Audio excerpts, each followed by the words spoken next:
ये देखिए, आपने बरसात के मौसम में बिजली चमकते हुए बहुत देखा होगा, लेकिन ये देखिए लगातार लगातार लाइटिंग हो रही है, थंडरिंग हो रही है। ऐसा शायद आपने पहले कभी नहीं देखा होगा। ये लाइव है, आपकी आंखों के सामने है। लगातार थंडरिंग हो रही है। आप जितने भी भाई बहन हैं, आपने अपनी लाइफ में कभी ऐसा नहीं देखा होगा। लगातार आकाश में लगातार, अभी मैं जयपुर में आया हुआ हूँ और ये देखो लगातार हो रही है। और जयपुर में रात को भूकंप के 3 झटके भी आए थे, आप सबको पता होगा। जयपुर में आज रात को 3 लगातार भूकंप के झटके भी आए थे। और ये आप आकाशीय बिजली को देखिए, आप बादलों से लगातार, ऐसा आपने कभी नहीं देखा होगा, कभी भी। ये प्रकृति क्या संकेत कर रही है, क्या इशारे कर रही है प्रकृति? ये महाविनाश का दौर चल रहा है। दुनिया प्राकृतिक महाविनाश के दौर से गुजर रही है, इसमें कोई संशय नहीं है। ये संकेत कुछ कम नहीं है। प्रकृति सचेत कर रही है।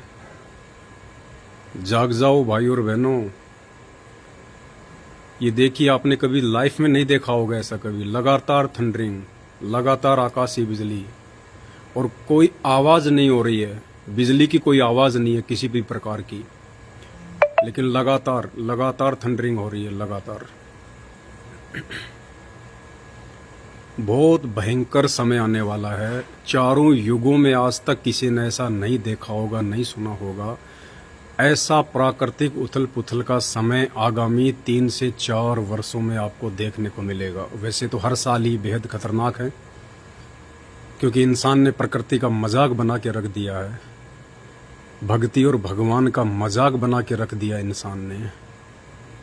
जानते सब हैं कि परमात्मा एक है, परमेश्वर एक है, लेकिन सांप को भी भगवान बना दिया, पेड़ को भी भगवान बना दिया, पत्तों को भी भगवान बना दिया, पौधों को भी भगवान बना दिया, जानवरों को भी भगवान बना दिया, मिट्टी और पत्थर को भी भगवान बना दिया।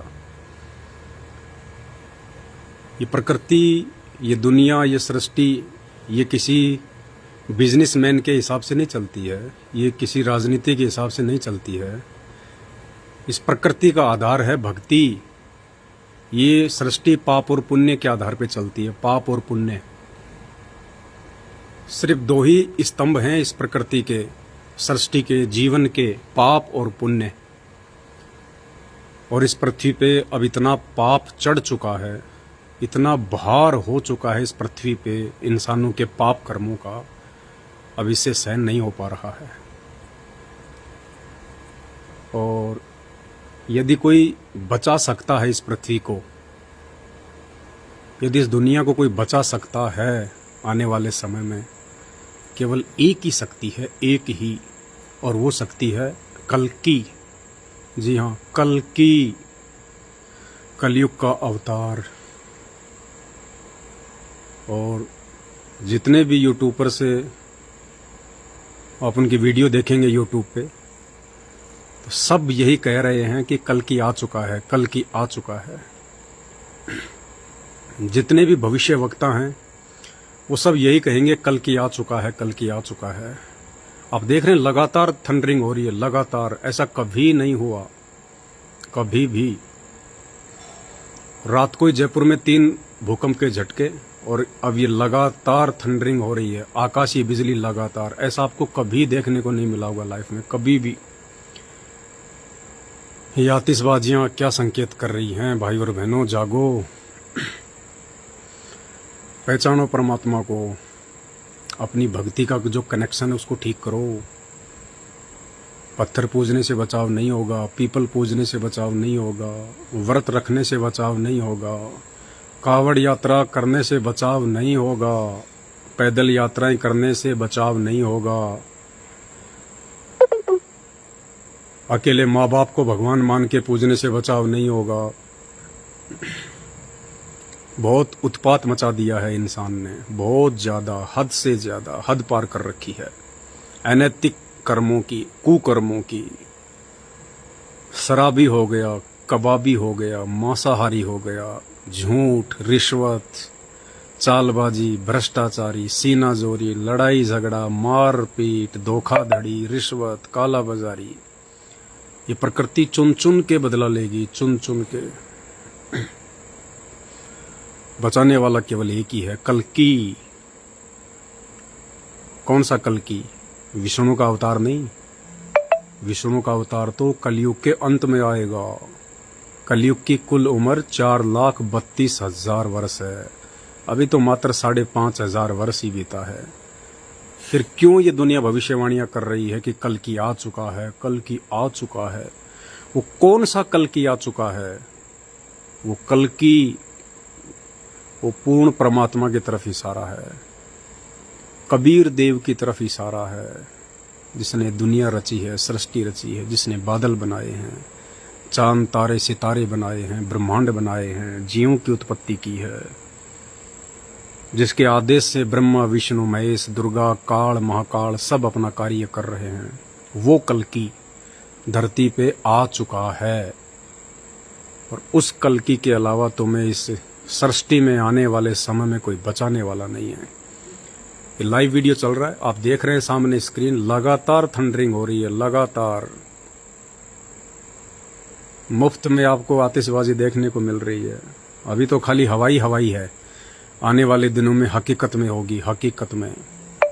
बचने का कोई साधन नहीं, समाधान ही नहीं, बच ही नहीं पाओगे। चाहे तुम कितने पैसे वाले हो, नेता लोग चाहे कितने बंकर बनवा लें, कोई कितनी अपनी सुरक्षा कर ले, नहीं बच पाओगे। जो तुमने गदफैली मचाई है, जो आपने कुकर्म किए हैं, जो आपने उल्टी भक्ति और साधना की है, प्रकृति चुन चुन के बदला लेगी। ये अपना हिसाब बराबर रखती है, बैलेंस बराबर रखती है। देश में क्या चल रहा है, विदेश में क्या चल रहा है, सबको पता है। उत्तराखंड, हिमाचल, गुजरात, दिल्ली, पंजाब, किसान आत्महत्या कर रहे हैं, हार्ट अटैक हो रहा है बेचारों को, फसल बर्बाद हो गई। अब तो एक छोटे से बांध का पानी छोड़ा गया है, छोटा सा बांध जिसका पानी छोड़ दिया गया तो दिल्ली डूब रही है, पंजाब डूब रहा है। अरे भैया, जिस दिन भाखड़ा नांगल बांध टूट गया उस दिन क्या होगा? पूरे हिंदुस्तान में कमर तक पानी, पूरे हिंदुस्तान में कमर तक पानी, जिस दिन भाखड़ा नांगल बांध टूट गया। और प्रकृति के आगे सब बेबस। ना आपकी सरकारें कुछ कर सकती है, ना आपकी दौलत कुछ कर सकती है, ना आपके रिश्तेदार और माँ बाप कुछ कर सकते हैं, ना आपका ये शरीर, ये जोश, ये जुनून कुछ कर सकता है। सिर्फ कल्कि बचाएगा, कल्कि। और कल्कि का किसी को पता नहीं है कि कल्कि कौन है। सिर्फ हवाई फायरिंग कर रहे हैं लोग। आ चुका है, वहां आ चुका है, अपना काम कर रहा है, ये कर रहा है, वो कर रहा है। कल्कि धरती पे आ चुका है। और कल्कि की जानकारी लगातार मेरे Facebook page Pawan Das is live पर दी जा रही है। और वो कल्कि कोई और नहीं है, ढूंढते रह जाओगे, ऐसे नहीं मिलेगा कल्कि। कल्कि घोड़े पे बैठ के नहीं आने वाला, वो तो विष्णु का अवतार आएगा अंत में, 10 फुट की तलवार लेके, नीले घोड़े पे बैठ के या सफेद घोड़े पे बैठ के। वो विष्णु का अवतार, वो कलयुग के अंत में आएगा। अभी तो 4 लाख साल पड़े हुए हैं। वो कल्कि जो दुनिया को बचाएगा, वो कल्कि जो काल को पराजित करेगा, वो कल्कि आज धरती पे आ चुका है। और वो कल्कि हम लगातार कह रहे हैं, लेकिन अभी आपके समझ में नहीं आएगी। अभी आप लोगों को मजाक लगेगा, क्योंकि 2 अक्षर आदमी पढ़ लेता है, अपने आप को विद्वान समझने लग जाता है, शाना समझने लग जाता है, बातों पे ध्यान नहीं देता।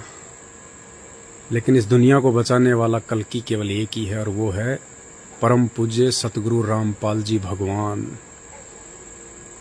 समझदार होंगे, जो बुद्धिमान होंगे,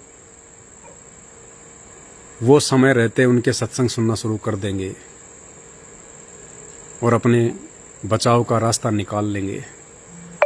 मूर्ख होंगे, वाद विवाद करने वाले होंगे, बकवाद करने वाले होंगे, वो मजाक करेंगे, गालियां निकालेंगे, हट्ठास करेंगे, दांत निकालेंगे, नाक चढ़ाएंगे, और आने वाले समय में फिर अपनी दुर्गति भी करवाएंगे, कमर तोड़वाएंगे।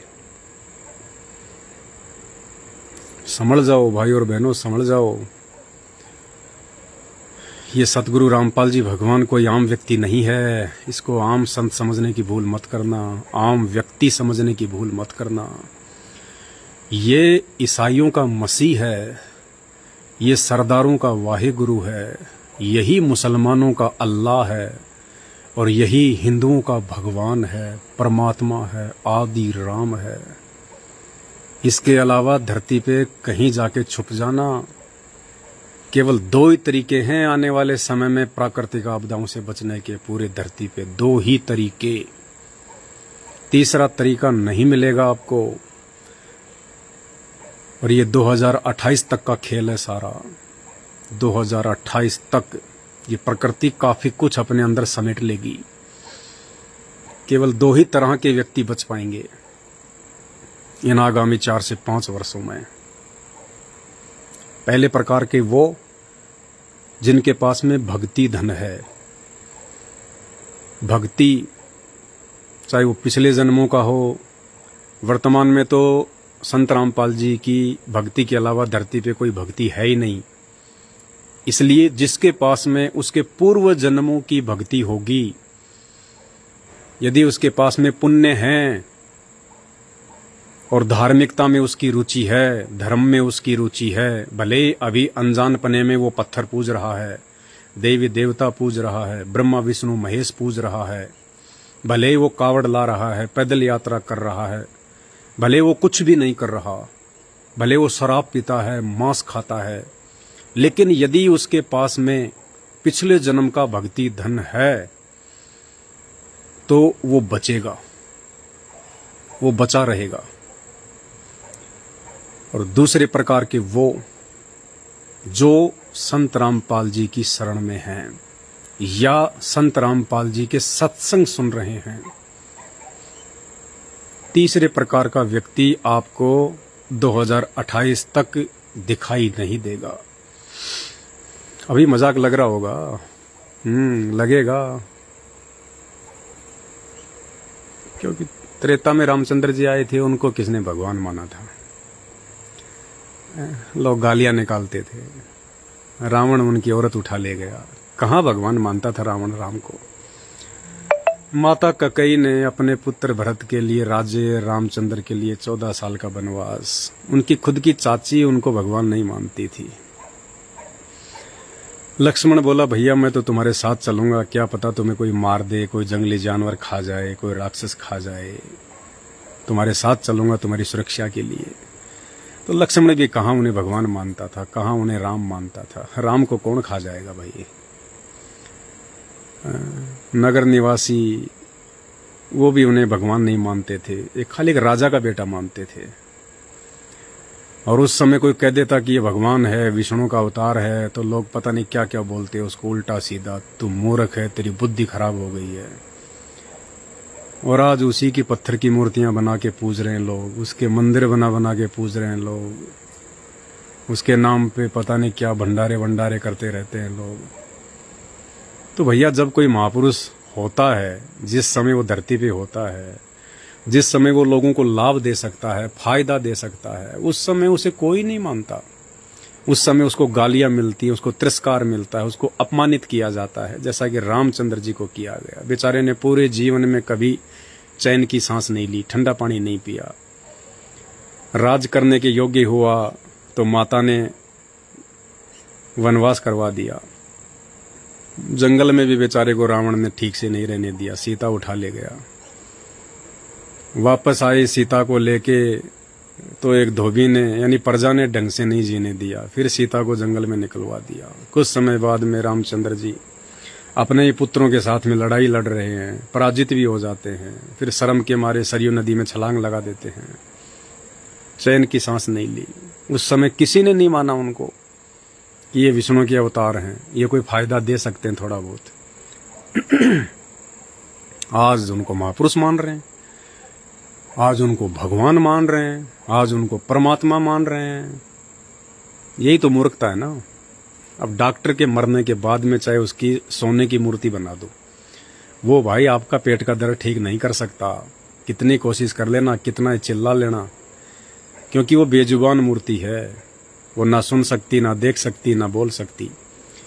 तो भाई जिस समय रामचंद्र जी थे उस समय तो किसी ने भगवान माना नहीं, हमेशा उनके साथ में लड़ाई झगड़े करते रहे, और आज जाने के बाद उनको भगवान मान के पूज रहे हैं। क्या मिलेगा? कुछ नहीं मिलेगा। और इसी का नतीजा है धरती पे पाप बढ़ गया। रामचंद्र जी का तो कोई मंत्र भी नहीं है, उनके शरीर के नाम की रट लगा ली, राम राम राम राम राम। अरे वो तो उनके शरीर का नाम था भाई, जैसे आपके शरीर का नाम, किसी का नाम कालू राम, किसी का नाम धोड़ू राम, किसी का नाम मांगी राम। ये तो शरीर का नाम है, 5 तत्वों के शरीर का नाम है। तो मंत्र अलग होता है, बीज मंत्र अलग होते हैं। तो राम का तो कोई मंत्र है ही नहीं। मंत्र यदि हैं तो ब्रह्मा विष्णु महेश के हैं, उस पोस्ट के मंत्र हैं। ये तो उनके अंश अवतार थे, इनका कोई मंत्र नहीं है।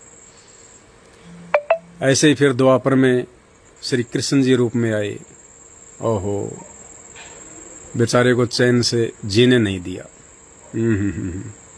जन्म नहीं लिया उससे पहले तो मामा दुश्मन तलवार लेके खड़ा हो गया, मरने मारने के लिए लोगों को तैयार कर दिया। जन्म नहीं लिया उससे पहले तो मामा दुश्मन, गर्भ से दुश्मनी शुरू हो गई।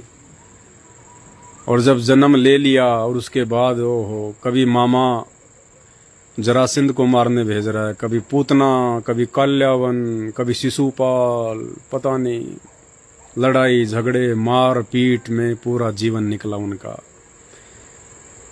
अंत में बेचारा मथुरा छोड़ के द्वारिका भाग गया।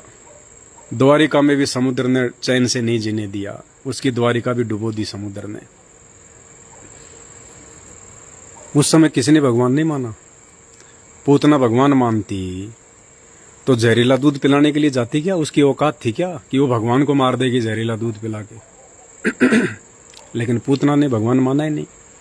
कंस अगर भगवान मानता, उसका खुद का मामा अगर भगवान मानता कि मेरा भाणजा भगवान है, विष्णु का अवतार है, तो बताओ ऐसी मूर्खता कौन करेगा अपने भाणजे को मरवाने की कि ये भगवान है?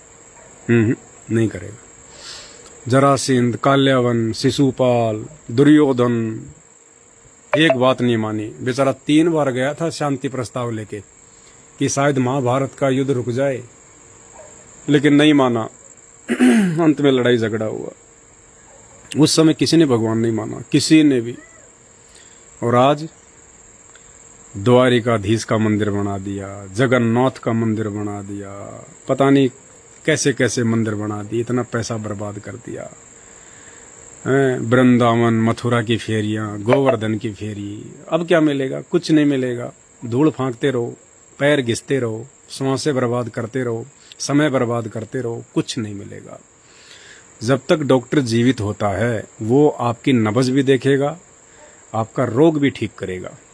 और जब डॉक्टर मर जाता है उसके बाद भाई चाहे उसकी सोने की मूर्ति बना दो, चाहे चांदी की मूर्ति बना दो, चाहे उसके मंदिर बना दो, उसके गले में वो स्टेथोस्कोप भी लगा दो, फिर भी किसी भी प्रकार का वो डॉक्टर आपको लाभ नहीं दे सकता, आपको फायदा नहीं दे सकता किसी भी प्रकार का, क्योंकि वो मूर्ति है, वो मुर्दा है, वो ना सुन सकता, ना देख सकता, ना बोल सकता, ना चल सकता। तो अब संभलो भाई, अब तो कम से कम परमात्मा आए हुए हैं धरती पे साक्षात। वो त्रेता वाली गलती ना करो, अब द्वापर वाली गलती ना करो।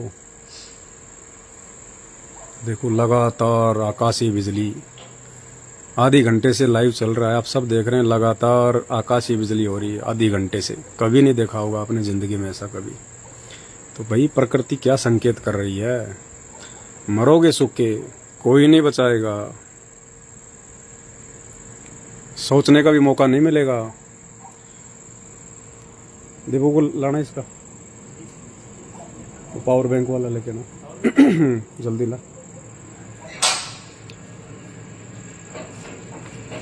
अभी 2-3 महीने पहले क्या हुआ था तुर्की में, सबको पता है ना। लाखों ले मरा काल रात को लाखों, उठने का मौका भी नहीं दिया लोगों को, सचेत होने का मौका भी नहीं दिया।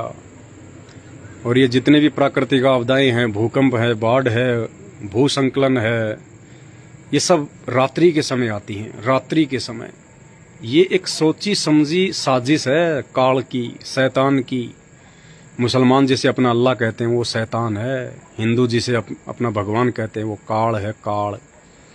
वो शैतान, वो काल एक ही शक्ति है, और ये किसी को मौका नहीं देता है, किसी को मौका नहीं देता। ये अचानक से रातों रात ले मरता है, ये रातों रात। तो तुर्की में रातों रात भूकंप आया, लाखों को ले मरा। कोरोना आया, कई लाखों को ले मरा, कई लाखों को। 1 लाख खाता प्रतिदिन, ये इसको श्राप लगा हुआ है। 1 लाख जीव खाता है, 1 लाख। जितने भी मरते हैं ना यहाँ पे, दादा परदादा बेटा बेटी, जितने भी इंसान मरते हैं यहाँ पे, वो कहाँ जाते हैं? सीधे सबसे पहले काल के मुंह में जाते हैं। जितने भी उन्होंने कुकर्म किए होते हैं, शराब बीड़ी गुटखा चोरी जारी नशा, वो सूक्ष्म शरीर में उनकी वासना जमा होती रहती है। आप शराब पीते हैं, बड़ा आनंद आता है ना, है? शराब के नशे में पता नहीं क्या क्या कर देते हैं। कौन ले रहा है वो आनंद? अरे आपने शराब का प्याला मुंह के लगाया, जीभ ने आपको स्वाद बता दिया, अंदर कर दिया।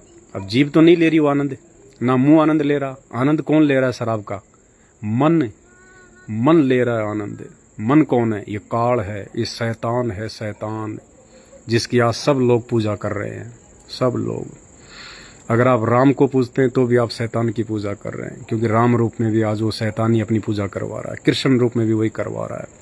मुसलमान भाई जो पूजा पाठ कर रहे हैं वो शैतान की हो रही है सारी, सब कुछ। आप जो भी देवी देवताओं की पूजा करते हैं वो शैतान की पूजा है, क्योंकि शैतान उन सब के ऊपर है, वो सबको भ्रमित रखता है। अपना भोजन तैयार करने के लिए उसने इन देवी देवताओं को खड़ा कर रखा है। तो भाई आकाशीय बिजली देख लो आप, आधे घंटे से ऊपर हो गया लगातार। ये जयपुर का सीन है।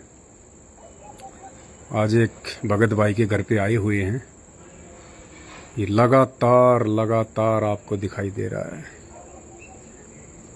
ये प्रकृति भयंकर रौद्र रूप दिखाएगी आने वाले समय में, भयंकर। इस संकेतों को समझो और समय रहते उस कल्कि भगवान के सत्संग सुनना शुरू कर दो। और वो कल्कि संत रामपाल जी है, संत रामपाल जी। कल्कि मानी कलयुग में अवतार, ये पूर्ण करतार है, पूर्ण करतार, कल्कि अवतार। विष्णु का अवतार तो भी तो 4 लाख साल पड़े हैं, वो तो बाद में आएगा, उसका भी क्या काम है। उसके पास ज्ञानवान नहीं होगा, वो कोई संत थोड़ी है। वो तो खाली मारपीट करने आएगा, जैसे राम आया, श्री कृष्ण आए, वो खाली मारपीट करने के लिए भेजेगा उसको विष्णु। वो कोई संत नहीं होगा, उसके पास कोई ज्ञान नहीं होगा, उसे कोई शास्त्रों का ज्ञान नहीं होगा। जैसे श्री रामचंद्र जी आए, उनको कोई शास्त्रों का ज्ञान थोड़ी था, उनको कोई वेदों का ज्ञान थोड़ी था कोई। वो कोई संत थोड़ी थे, राजा के लड़के थे। पूरी जिंदगी लड़ाई झगड़े किए उन्होंने, कोई धर्म का काम किया? एक भी काम बता दो कोई, तुम्हारा जूता मेरा सिर।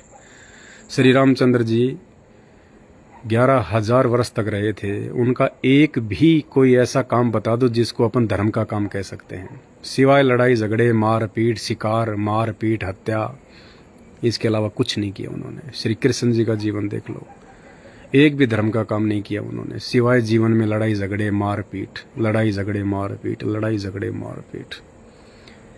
तो भाई अगर ऐसे लोगों की पूजा करोगे तो आपके दिलो दिमाग में भी वही चीज़ घूमेगी 24 घंटे, लड़ाई झगड़े, मारपीट, गाली गलौज, कुवचन, और वही हो रहा है। आज किसी को भी देख लो, थोड़ी सी बात सहन नहीं होती। अब मैं इतनी अच्छी बात बता रहा हूँ आपको, आपको जीवन बचाने की बात बता रहा हूँ, आपको भगवान की जानकारी दे रहा हूँ, जिस भगवान को पाने के लिए हमारे ऋषि मुनियों ने अपने शरीर गाड़ दिए, जिस भगवान को पाने के लिए लोग गुफाओं में जाते थे, जिस भगवान को पाने के लिए लोग जंगलों में तपस्या करते थे, आज मैं तुम्हें उस भगवान की जानकारी दे रहा हूँ कि आज वो भगवान धरती पे संत रामपाल जी के रूप में आए हुए हैं। और फिर भी क्या मिल रही है? गालियाँ, गालियाँ। तो भाई क्या होगा फिर आने वाले समय में?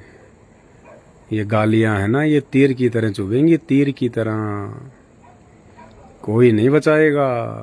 देखो ना वो जिनको घमंड था इस बात का कि मेरे पास में 3 गाड़ियाँ, 4 गाड़ियाँ, मेरे पास में इतने प्लाट हैं, मेरे पास में इतनी ज़मीन है, वो पंजाब में जाके देखो नक्शा ही मिट गया, पता ही नहीं चल रहा सुखविंदर का खेत कौन है और तेजेंद्र का खेत कौन सा है, बलविंदर का खेत कौन सा है। सब की सीमाएं समाप्त हो गई। अब पटवारी को दोबारा से मेहनत करनी पड़ेगी पूरी, किसका खेत कहाँ है। नक्शे से मिट गए वो गाड़ियाँ माचिस की डब्बी की तरह बह रही है नदियों में, माचिस की डब्बियों की तरह। वो कोठियाँ फर्स्ट फ्लोर तक पानी आ गया उनमें। इतने अच्छे अच्छे गटर बाथरूम बनवा रखे थे, उनमें घुस नहीं पा रहे। संभल जाओ, सुधर जाओ दुनिया वालों, संभल जाओ, बेमौत मरोगे बेमौत, कोई नहीं बचाएगा। भगवान धरती पे है संत रामपाल जी के रूप में। ऐ विलंब उनके सत्संग सुनना शुरू कर दो। ये मान बढ़ाई, ये राग ईर्ष्या, इंसान भगवान नहीं हो सकता, इंसान भगवान नहीं हो सकता। अरे इंसान तो भगवान नहीं हो सकता, ये तो हम भी जानते हैं। लेकिन भगवान अगर इंसानों को समझाने के लिए आएगा तो क्या हाथी बन के आएगा? हैं? अरे भगवान अगर इंसानों को समझाने के लिए आएगा तो हाथी बन के आएगा, गेंडा बन के आएगा। इंसान को समझाना तो इंसान ही बन के आएगा, लेकिन वो हम इंसानों जैसा नहीं होता। वो उसके सोच, उसके विचार, उसके कर्म, उसका शरीर, ये आप और हमारी तरह 5 तत्व का नहीं होता, हार्ड मास का नहीं होता है। दिखाई जरूर देगा हमारे जैसा, सेम टू सेम, लेकिन हमारे जैसा नहीं होता भगवान। रामचंद्र जी आए त्रेता युग में, वो कोई जानवर बन के आए थे क्या? उनको तुम भगवान कहते हो कि श्री राम भगवान, श्री राम भगवान। बताओ, गेंडे के जैसे लगते थे, हाथी जैसे लगते थे क्या? इंसान थे ना। तो फिर श्री कृष्ण जी आए, वो भी तो इंसानों जैसे ही थे। जब वो भगवान हो सकते हैं तो आज संत रामपाल जी को भगवान बन के आने में क्या दिक्कत है? और वो तो हैं भगवान, वो तो बने बनाए भगवान है, वो तो आदि अनादि भगवान है। बाइबल उत्पत्ति ग्रंथ स्पष्ट लिखा हुआ है कि उस परमेश्वर ने इंसानों को अपने जैसा बनाया। हर तो फिर भगवान कैसा हुआ?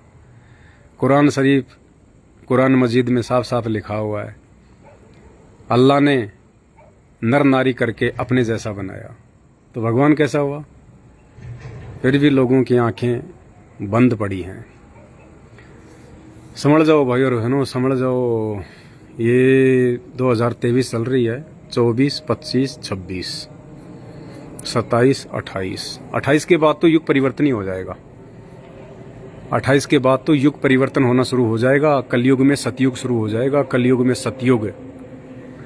लेकिन भाई बड़े दुख की बात है, आप लोग सतयुग का मुंह देख पाओगे? नहीं देख पाओगे, क्योंकि सतयुग में तो नेक आत्माएं रहेंगी, सच्ची आत्मा रहेंगी, जिनके पास में भक्ति धन होगा, जिनके अच्छे कर्म होंगे, जो शराब, बीड़ी, मांस, गुटखा, चोरी, जारी, व्यभिचार, छल, कपट, इन सब से दूर होगा। वो व्यक्ति 2028 के बाद सतयुग का चेहरा देख पाएगा, सतयुग का दरवाज़ा देख पाएगा। ये बात बात पे झगड़ा करने वाले हैं, मुंह में गुटखा, जुबान पे गाली हैं, और फिर पता नहीं क्या क्या अपने आप को बोलते रहते हैं। हम ये हैं, हम वो हैं, हम फलाने हैं, हम ढिमका हैं। तो भाई प्रकृति ये चीज़ें नहीं जानती, प्रकृति नहीं देखती। तू हिंदू है, तू मुसलमान है, तू सिख है, तू ईसाई है, तू राम का पुजारी है, तू कृष्ण का पुजारी है, तेरा बाप दादा ठेकेदार है, सरपंच है, प्रधान है, मंत्री है, प्रधानमंत्री है, तेरे पास इतनी दौलत है, तू इतनी ज़मींदार, तू इतना बड़ा जमींदार है। ये प्रकृति नहीं देखती ये चीज़ें। प्रकृति कुछ नहीं देखती है। प्रकृति देखती है आपके कर्म, आपकी भक्ति। कबीरा सब जग निर्धना और धनवंता ना कोई, धनवंता सोई जानिए जिसके पास भक्ति धन होए। सबसे बड़ा धनवान वो है जिसके पास में भक्ति है। भक्ति, और भक्ति भाई बिना भगवान के नहीं बन सकती। और भगवान की तुम लोगों को पहचान नहीं है। तुम तो सांप को भी भगवान बना लेते हो, शिवरात्रि आती है तब। पीपल के पेड़ को भगवान बना लेते हो, जाटी को भगवान बना लेते हो। रास्ते में किसी ने काले पत्थर को लाल रंग से रंग रखा हो, तुम उसको भगवान बना लेते हो। तुम्हें भगवान की परख ही नहीं है, तुम्हें पता ही नहीं है भगवान होता क्या है, भगवान की क्या परिभाषा है। तुम तो देखा देखी में चलते हो बस। वो झंडा लेके चल दिया, मैं भी चल दिया, हाँ जी। वो कावड़ ला रहा है, मैं भी लाऊंगा, बस देखा देखी, कुछ नहीं। और रास्ते में दारू के ठेके, सबसे ज़्यादा दारू ये सावन के महीने में बिकेगी। अब देखना, सबसे ज़्यादा शराब सावन के महीने में बिकेगी, और सबसे ज़्यादा शराब कौन पियेंगे? कावड़िए। आए दिन देखो यूट्यूब पे, सोशल मीडिया पे वीडियो आते रहते हैं, दारू के ठेकों पे भगवा पहन पहन के, लाल कपड़े पहन पहन के हैं, और दारू की बोतलें खोलते हैं वहाँ पे। डूब मरो नालायको, क्यों अपना जीवन बर्बाद कर रहे हो? क्यों भगवान के नाम पे धब्बा लगा रहे हो? शंकर भगवान इन पाखंडों से प्रसन्न नहीं है। शंकर भगवान ने कभी नहीं कहा कि तुम कावड़ लेके आओ, तुम गंगा जी का जल लेके आओ। शंकर भगवान के लोक से गंगा जी आ रही है। शंकर भगवान के लोक से ये गंगा जी आ रही है। वो तुम्हारे 1 kilo 2 kilo 1 quintal Ganga ji के जल का प्यासा नहीं है। अरे उसके लोक में तो जटा कुंडली डैम है, बहुत बड़ा डैम है जटा कुंडली, ये पूरी पृथ्वी से भी बड़ा। वो गंगा के पानी से भरा हुआ है। वहाँ रोज बैठता है शंकर भगवान, समाधि लगाता है वहाँ बैठ के, उसी में नहाता है। वो तुम्हारे 2 लोटे जल के वो खुश हो जाएगा वो। हाँ, बद्रीनाथ, केदारनाथ, हरिद्वार जाके 2 किलो जल ले आया। उसको क्या आवश्यकता है 2 किलो जल की? उसके तो वहाँ से गंगा ही आ रही है। लेकिन तुम्हें ये बातें कौन बताए? और जो ये बातें बताए तो तुम्हें अच्छी नहीं लगती, क्योंकि तुम तो देखा देखी में चलने के आदी हो चुके हो। तुम्हें तो भेड़ चाल में चलना है। तुमने तो गांधारी की तरह जानबूझ के आंखों पे अज्ञानता की काली पट्टी बांध ली। तुमने तो खुद का भी सत्यानाश करवाना, अपने परिवार का भी करवाना। और देखो ना अभी कावड़िए जा रहे हैं, गाड़ी एक्सीडेंट हो जाती है, कोई ट्रक पीछे से मार दे। अभी देखो मेरठ में क्या हुआ, 6 कावड़ियों की मौत होगी। क्यों? शंकर भगवान को नींद आ रही थी क्या? किस लिए जा रहा था वो कावड़िया? कावड़ लेने जा रहा था ना। तो कावड़ लाने का आदेश अगर शंकर भगवान का होता तो क्या भगवान अपने भक्तों पे इतनी भी दया दृष्टि नहीं करते? क्या भगवान को इस बात का पता नहीं था कि मेरे भगत की मौत होने वाली है, मेरा भगत मरने वाला है? नहीं बचाया ना, नहीं बचाएगा वही वो, क्योंकि वो उसके विधान में नहीं है, उसके संविधान में नहीं है। वो ऐसे लोगों की रक्षा नहीं करता जो लोग देखा देखी में चलते हैं, जो लोग शास्त्रों के विरुद्ध भक्ति करते हैं, शास्त्रों के विरुद्ध जो लोग साधना करते हैं, जिनकी भक्ति का कोई आधार ही नहीं है। आज कावड़ ले रहा है, कल को मेहंदीपुर के बालाजी के चला जाएगा, फिर बाबा श्याम जी के चला जाएगा, फिर और कोई कह देगा वो चलेंगे उस बाबा के। चल भाई, 50 कसम बना रखे हैं, 50 कसम। अरे भैया, आत्मा एक है, उसका परमात्मा भी एक ही है। एक आत्मा के अगर 50 कसम बनाओगे वो लाभ नहीं देगा, वो सहारा नहीं देगा। एक औरत यदि 2 कसम बना ले तो वो औरत भी इज्जत से जो है वो चली जाती है, उसकी कोई इज्जत नहीं करता, उसको वैश्या कहते हैं, उसको व्यभिचारिणी। और आत्मा के हमने 50 पति बना दिए। बताओ, सोमवार को वो पूज लिया, मंगलवार को दूसरा पूज लिया, बुधवार को तीसरा पूज लिया, बृहस्पतिवार को चौथा पूज लिया, शुक्रवार को 5वां पूज लिया, शनिवार को 6वां पूज लिया, रविवार को भैरू जी पूज लिए, शनि महाराज पूज लिए, पता ही नहीं कितने बना रखे हैं। तो बताओ, दुर्गति होगी, और दुर्गति हो रही है दुनिया की। किसी को मानसिक शांति नहीं है इस मानव योनि में। ये सर्वश्रेष्ठ योनि है मानव योनि, इंसान योनि सर्वश्रेष्ठ, 84 लाख योनियों से भिन्न है। और ये मानव योनि प्राप्त करके भी आज इंसान सेटिस्फाई नहीं है, संतुष्टि नहीं है, उसको आत्मिक संतुष्टि नहीं है। तो आगे क्या होगा भाई तुम्हारा? और ये सब क्यों हो रहा है? क्योंकि तुम्हें भगवान की पहचान नहीं है, तुम्हें परमात्मा की पहचान नहीं है, तुम्हें उस अविनाशी परमेश्वर का पता नहीं है। जो अविनाशी परमेश्वर, जिसकी भक्ति करने से सर्व सुख मिलते हैं, आत्मा गदगद हो जाती है, आनंदित हो जाती है। वो अपने भगत के ऊपर फूल जितना भी कष्ट नहीं आने देता, अकाल मौत को टाल देता है वो परमेश्वर। ऐसा कोई रोग अपने भगत को नहीं लगने देगा जो उसका जीवन नाश कर दे। और आज देखो, हॉस्पिटल भरे पड़े हैं, हॉस्पिटल वेटिंग में लोग चलते हैं, वेटिंग में। क्यों? वो तो भक्ति कर रहे हैं ना। अरे ऐसा हिंदुस्तान में कौन व्यक्ति है जो भक्ति नहीं करता? कोई न कोई किसी न किसी की जरूर भक्ति करता है, फिर भी हॉस्पिटल भरे पड़े हैं। आए दिन कितने मर रहे हैं। क्यों भाई? वो भगवान इतने कमजोर हैं क्या? हैं? या वो नींद में सो रहे हैं? तो क्या काम किया ऐसे भगवान भाई? सोचो समझो भाई और बहनों, सोचो समझो। आप लोगों ने देखा देखी में भगवान पकड़ रखे हैं, देखा देखी में। हमारे बाप दादा भक्ति करते आ रहे हैं, हमने भी वही करनी शुरू कर दी। हमने कभी शास्त्र उठा के देखे? कभी गीता जी उठा के देखी? कभी वेद उठा के देखे? कभी ये पुराण उठा के देखे? ये भक्ति का आधार है। हम बच्चे को स्कूल में भेजते हैं, और बच्चा स्कूल में जाके अपनी पुस्तकें उठा के ना देखे, वो पास होगा क्या? जिंदगी में पास नहीं हो सकता। इसी प्रकार मनुष्य के लिए क्या भक्ति है, भगवान कौन है, किस भक्ति से सुख होगा, उसकी जानकारी हमारी पुस्तकों में मिलेगी। कौन सी पुस्तकों में? धार्मिक पुस्तकों में। कौन सी धार्मिक पुस्तकों में? 4 वेद, पवित्र गीता जी और 18 पुराण। ये हमारे धार्मिक सिलेबस हैं। इनको उठा के कोई देखता नहीं है तो क्या होगा? यही होगा भाई, अकाल। अभी तो देखना आगे आने वाले समय में क्या होगा। अभी तो नानी याद आएगी, नानी याद। अभी तो सूक्ष्म रूप से शुरुआत है और शुरुआत में ही इतने ज़्यादा परेशान हो गए लोग, बिलखना शुरू हो गए। देख लो पंजाब में क्या हाल हो रहा है, हिमाचल में क्या हाल हो रहा है, गुजरात में 14 इंच बारिश हुई है अभी 2 दिन पहले, 14 इंच बारिश। जमुना जी का 78 साल में लोग कह रहे हैं पहली बार देखा इतना पानी, वृंदावन में, मथुरा में, दिल्ली में है। अब आप लोग तो दूर बैठे हुए हैं भाई, आप लोगों को क्या पता।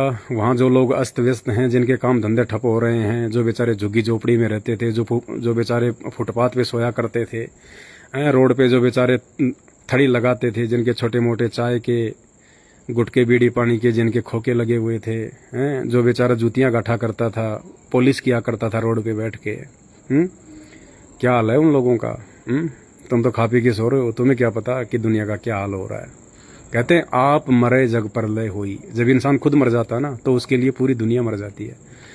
तो कहते हैं जब इंसान खुद आराम से रह रहा होता है ना तो उसको लगता है पूरी दुनिया ऐसे ही चल रही है। नहीं, ये सूक्ष्म शुरुआत है फिलहाल, सूक्ष्म शुरुआत। और सूक्ष्म शुरुआत में ही इंसान कितना दुखी हो चुका है, कितना परेशान हो चुका है। और आने वाले समय में क्या होगा?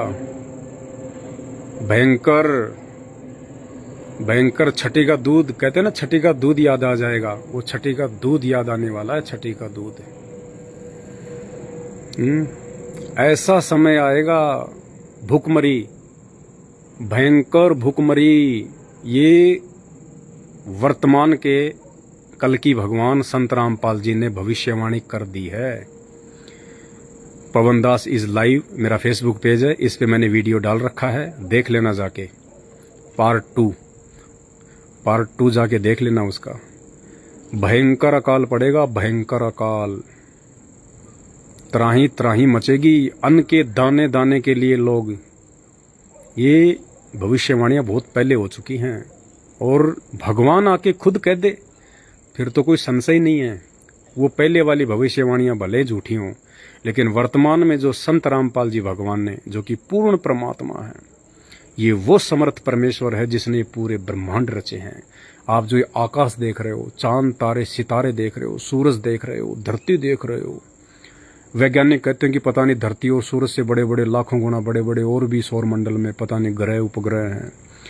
इन सबको रचने वाला, इन सबको बनाने वाला, ये 84 लाख योनियां बनाने वाला, इंसानों को बनाने वाला, धरती पे जितने भी पेड़ पौधों की प्रजातियां हैं ये बनाने वाला, सूक्ष्म से सूक्ष्म जीव बनाने वाला, वो पूर्ण परमात्मा संत रामपाल जी हैं, जो आज आप और हमारी तरह एक इंसान रूप में, एक साधु रूप में धरती पे आए हुए हैं।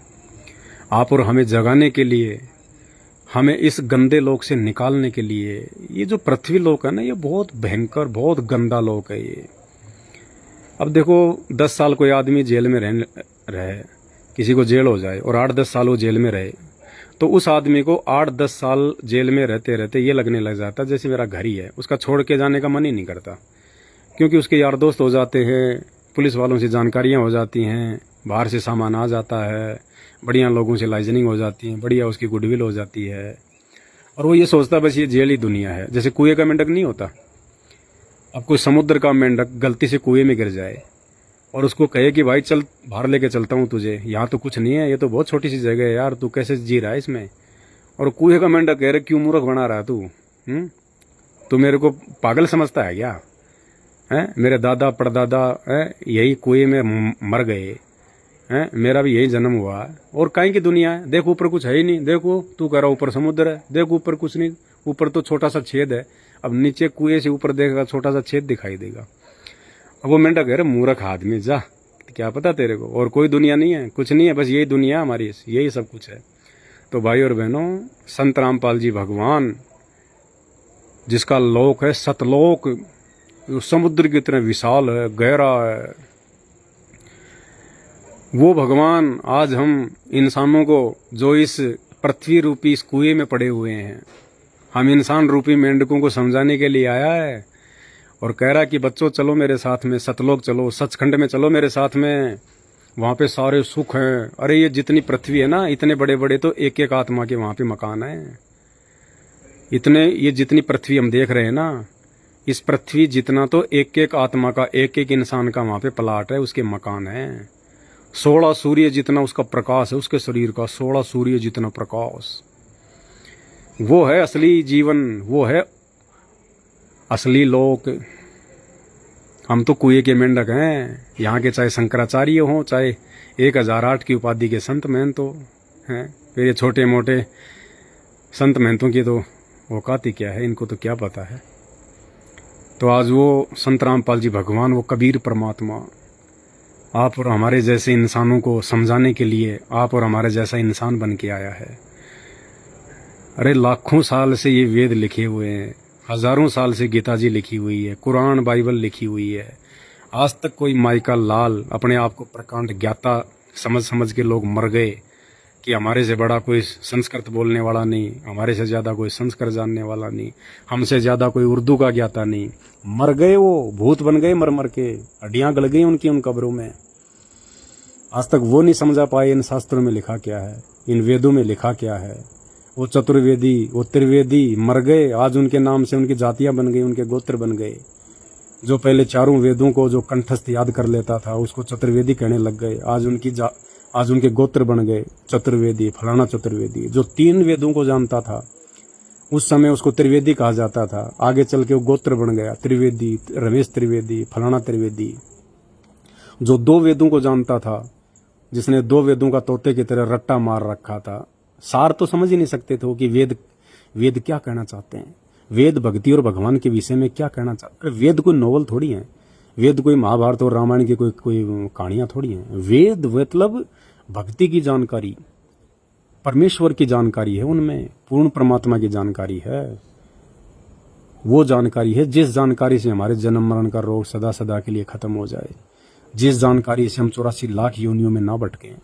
एक परमात्मा कौन है, उस एक परमात्मा की प्राप्ति की भक्ति क्या है और सतलोक जाने का रास्ता क्या है, वो जानकारी है उन वेदों में और गीता जी में। तो ये कहाँ जानते बेचारे शंकराचार्य, आदि शंकराचार्य, संत महंत मंडलेश्वर हैं, इनके ये क्या, ये बेचारे आप और हमारे जैसे इंसान है। ये तो संस्कृत पढ़ ली, पढ़ती पढ़त पढ़ंती, घटती घटत गढ़ंती, बस संस्कृत अच्छी बोल लेते थे ये। अरे संस्कृत अच्छी बोलने से कोई शास्त्रों को थोड़ी समझा जा सकता है। शास्त्रों को तो तत्वदर्शी संत ही समझ सकता है। खुद वो परमात्मा जिसने शास्त्र लिखवाए हैं, जिसने शास्त्रों का ज्ञान दिया है इंसान को, जिसने वेद लिखवाए, वेदों का ज्ञान दिया, वो खुद वो परमात्मा खुद ही तत्वदर्शी संत बन के आता है। गीता जी अध्याय नंबर 15 श्लोक नंबर 104, गीता जी अध्याय 4 श्लोक 34 पढ़ो। भगवान कह रहे हैं कि हे अर्जुन, अगर तुझे पूर्ण परमात्मा की जानकारी चाहिए, पूर्ण मोक्ष चाहिए, तो किसी तत्वदर्शी ज्ञानियों के पास जाके समझ।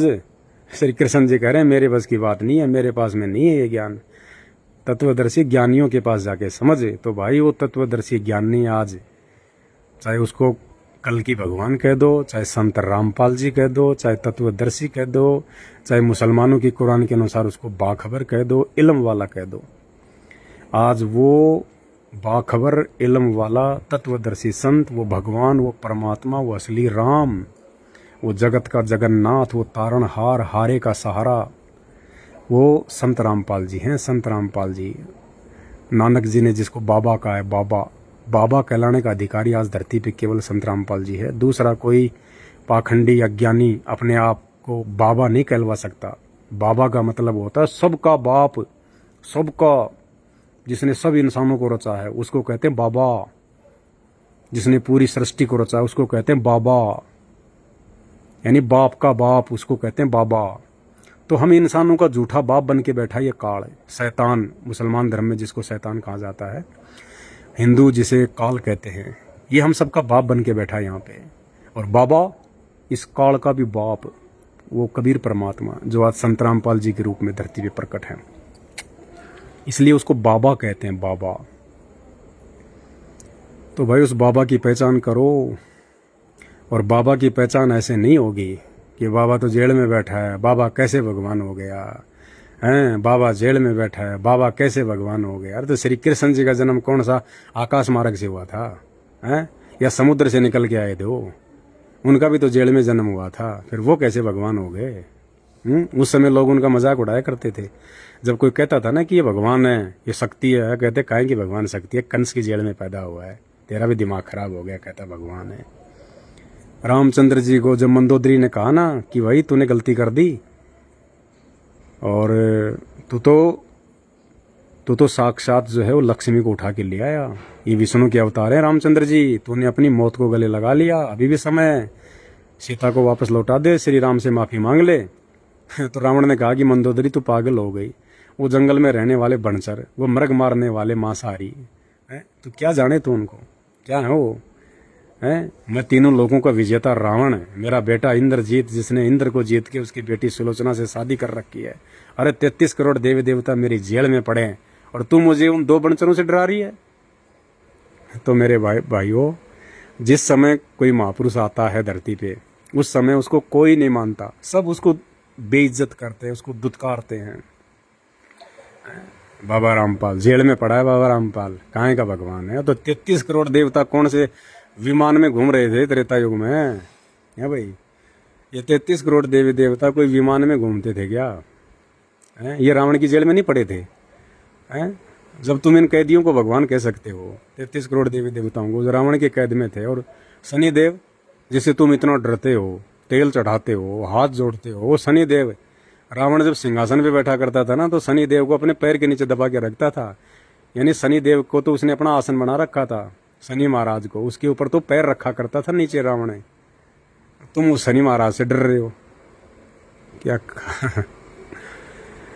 भाई और बहनों, जागो, आंखें खोलो, परमात्मा है अभी धरती पे, अपना भला करवा लो, आत्म कल्याण करवा लो, बाद में रोओगे, पछताओगे, आंखों के सामने मरेंगे तुम्हारे परिवार वाले, देख लेना, तुम्हें कोई नहीं बचाएगा। बहुत भयंकर दुर्गति होने वाली है, ये अंत का समय है, ये अंत का समय है। और इस अंत के समय में वो बिरले बचेंगे जो बिरले संत रामपाल जी की शरण में होंगे। और मात्र संत रामपाल जी की शरण में रहने से काम नहीं चलेगा कि हमने तो संत रामपाल जी को अपना गुरु बना लिया। गुरु बना के संत रामपाल जी की मर्यादा, उनके नियम, उनकी प्रत्येक शिक्षा पे चलना पड़ेगा, उनकी प्रत्येक आज्ञा को फॉलो करना पड़ेगा। और भाई संत रामपाल जी की आज्ञा में तो आज खुद उनका परिवार नहीं चल रहा, खुद संत रामपाल जी के बेटा बेटी, भाई बंधु, रिश्तेदार, जवाई, खुद ये लोग भक्ति को जो है वो धंधा बना रखा इन लोगों ने। संत रामपाल जी के जेल जाते इन लोगों ने उनको दुनिया वालों की तरह आम व्यक्ति समझ के, किसी ने अपना बाप समझ लिया, किसी ने अपना चाचा समझ लिया, किसी ने अपना फूफा समझ लिया, किसी ने अपना बाप समझ लिया, और उनके जेल जाते ही भक्तों को मूर्ख बना के 10-10 आश्रम खोल दिए हिंदुस्तान में, और 21,000 रुपये का पाठ, 2100 रुपये की ज्योति, ऐस कर रहे हैं, ऐस मौज लूट रहे हैं मूर्ख संगत के भरोसे। तो भाई और बहनों, बचेगा वो जो संत रामपाल जी से नाम लेके संत रामपाल जी को भगवान मानेगा और संत रामपाल जी की प्रत्येक मर्यादा में चलेगा, उनकी प्रत्येक शिक्षा में चलेगा वो। बाकी कुछ नहीं है, ये केवल यही बाबा है दुनिया में और दूसरा कोई बाबा नहीं है, एक ही बाबा रहेगा दुनिया में ये। बाकी ये बाबा बागेश्वर, बाबा बागेश्वर, फलाना बागेश्वर सब फैल हो जाएंगे है। अब कहाँ गए तुम्हारे बाबा बागेश्वर? इतना ज़्यादा उसको सोशल मीडिया पे हवा दे रखी है हैं? अरे भाई, पाकिस्तान से एक लड़की आ रखी है, सीमा हैदर हैं, और इतना बवंडर मचा हुआ है। कोई कहता है वो ISI की एजेंट है, कोई कहता है ये है, कोई कहता है वो है, कोई कहता है ये है। कभी उसे नोएडा पुलिस लेके जा रही है पूछने के लिए, कभी उसे ATS जो है वो पूछताछ कर रही है। अरे क्या जरूरत है? मूर्ख हो क्या आप लोग? इतने दिनों से बाबा बागेश्वर को आपने हवा दे रखी है कि वो मन की बात बता देता है, पर्चा निकाल देता है, सब कुछ बता देता है। अरे तो मूर्ख हो, क्यों इतना गवर्नमेंट का पैसा बर्बाद कर रहे हो? क्यों सरकार का इतना समय बर्बाद कर रहे हो? उस सीमा हैदर को पकड़ के बाबा बागेश्वर के सामने ले जाओ, बाबा बागेश्वर उसका पर्चा बना देगा, 2 मिनट में बता देगा ये ISI की एजेंट है या फिर क्या है ये है। तुम्हारे अंदर इतना भी दिमाग नहीं है, इतने वीडियो बना रहे हो, इस पर भी थोड़ा वीडियो बनाओ, सरकार का ध्यान थोड़ा आकर्षित करो कि बाबा बागेश्वर के पास में सीमा हैदर को क्यों नहीं लेके जाया जा रहा। वो 2 मिनट में बता देगा बाबा बागेश्वर, छुपा ही नहीं सकता, उसके हनुमान जी में इतनी पावर है। 2 मिनट में वो तो डायरेक्ट हनुमान जी से बात करता है ना, उसका पर्चा बना देगा कि ये एजेंट है या क्या है ये, बस बात खत्म। मूर्ख आदमी लग रहे हैं उसके पीछे हैं। और ये बाबा बागेश्वर अभी दिल्ली के नोएडा में बहुत बड़ा इसका समागम था, कहते हैं बहुत बड़ा समागम था, बहुत बड़ी संगत आई। अरे तो भाई, और उसके 2 दिन बाद में पूरी दिल्ली डूब गई। तो वो बाबा बागेश्वर जब 2 दिन पहले नोएडा में आया था तो उस समय वो बता नहीं सकता था, वो दिल्ली का पर्चा नहीं निकाल सकता था, उसने इतने लोगों का उसने पर्चा निकाला था हैं। क्या ये कोई दिल्ली का पर्चा नहीं निकाल सकता था कि दिल्ली में बाढ़ आने वाली है, दिल्ली वालों समझ जाओ, सुरक्षित स्थान पे चले जाओ, अपने जन धन की हानि से बचाओ अपने आप को। वो तो अंतर्यामी था ना, बता देता। ये सब पाखंड है, ये सब ढोंग है, आप लोगों को पता ही नहीं है हकीकत में है क्या ये, क्योंकि आप लोगों को तो थोड़ा सा कोई हटके दिखाई दे जाए उसी पे लट्टू हो जाते हो बस, बाकी लेना एक न देना दो। अरे 24 सिद्धियां होती हैं, तुमने तो केवल 9 सिद्धि सुनी है, 9 सिद्धि और 8 सिद्धियां सुनी है तुमने केवल अभी। 8 सिद्धि 9 निधि के दाता, वो भी जो हनुमान चालीसा पढ़ते हैं खाली उनको पता है कि 8 सिद्धियां होती हैं। अरे संत रामपाल जी के भक्तों के पास में 24 सिद्धियां हैं, 24 सिद्धियां, तुम तो नाम भी नहीं जानते उनके। इस काल लोक तक की भक्ति में केवल 8 सिद्धियां हैं, और 8 सिद्धियां भी किसी बड़ी मुश्किल से एक आध को मिलती हैं, जैसे हनुमान जी के पास में थी। अब हनुमान जी की कोई भक्ति करेगा तो हनुमान जी उसको एक आधी सिद्धि दे देता है, एक आधी। हालांकि हनुमान जी धरती पे नहीं है वर्तमान में, हनुमान जी का कोई वो नहीं है, हनुमान जी की जगह वो काल बैठा हुआ है, हनुमान जी की पूजा वो काल खा रहा है। हनुमान जी को तो परमात्मा मिल गए थे त्रेता युग में, रामचंद्र जी ने जब उनको निकाल दिया था हनुमान जी को, माता सीता ने जब उनकी बेइज्जती कर दी थी, जब वो मोतियों की माला को चबा चबा के देख रहे थे कि भाई इसमें राम है कि नहीं है, तो सीता ने कहा कि तू रहा बंदर का बंदर, तेरे को तो जंगल में रहना चाहिए, इतनी कीमती माला तूने तोड़ दी। तब हनुमान जी नाराज हो गए थे सीता से, और उसी समय वो अयोध्या छोड़ के वो चले गए थे। उसके बाद उसको त्रेता युग में यही पूर्ण परमात्मा संत रामपाल जी, जो कि मुनिंदर ऋषि के नाम से आए हुए थे, इन्होंने उनको नाम दे दिया था, उनको सतलोक दिखा दिया था अपना। और वर्तमान में हनुमान जी का मानव जन्म होगा आप और हमारे जैसे, और वो संत रामपाल जी की भक्ति करेगा। और वर्तमान में ये दुनिया जिस हनुमान की पूजा कर रही है वो काल है भाई, हनुमान नहीं है, वो काल है, शैतान। इसलिए तो मर रहे हैं लोग, उनकी पूजा भी कर रहे हैं, मर रहे हैं, अकाल मौत आ रही हैं, बीमारियां हो रही हैं, कुछ फायदा नहीं। तो होता क्या है कि काल तक की जो आदमी भक्ति करता है ना, उसको 1-2 सिद्धि वो दे देता है। तो ये बाबा बागेश्वर के पास में जो सिद्धि है वो एक सिद्धि है, एक सिद्धि मनवृत्ति बतावे, यानी आदमी की मन की बात को वो बता देता है कि आदमी क्या सोच रहा है, उसको कहते हैं मनवृत्ति। एक सिद्धि मनवृत्ति बतावे। ये तो कोई छोटी सी चीज़ है, तो इससे क्या होगा, ये तो खुद बहुत बड़े नुकसान में जा रहा है।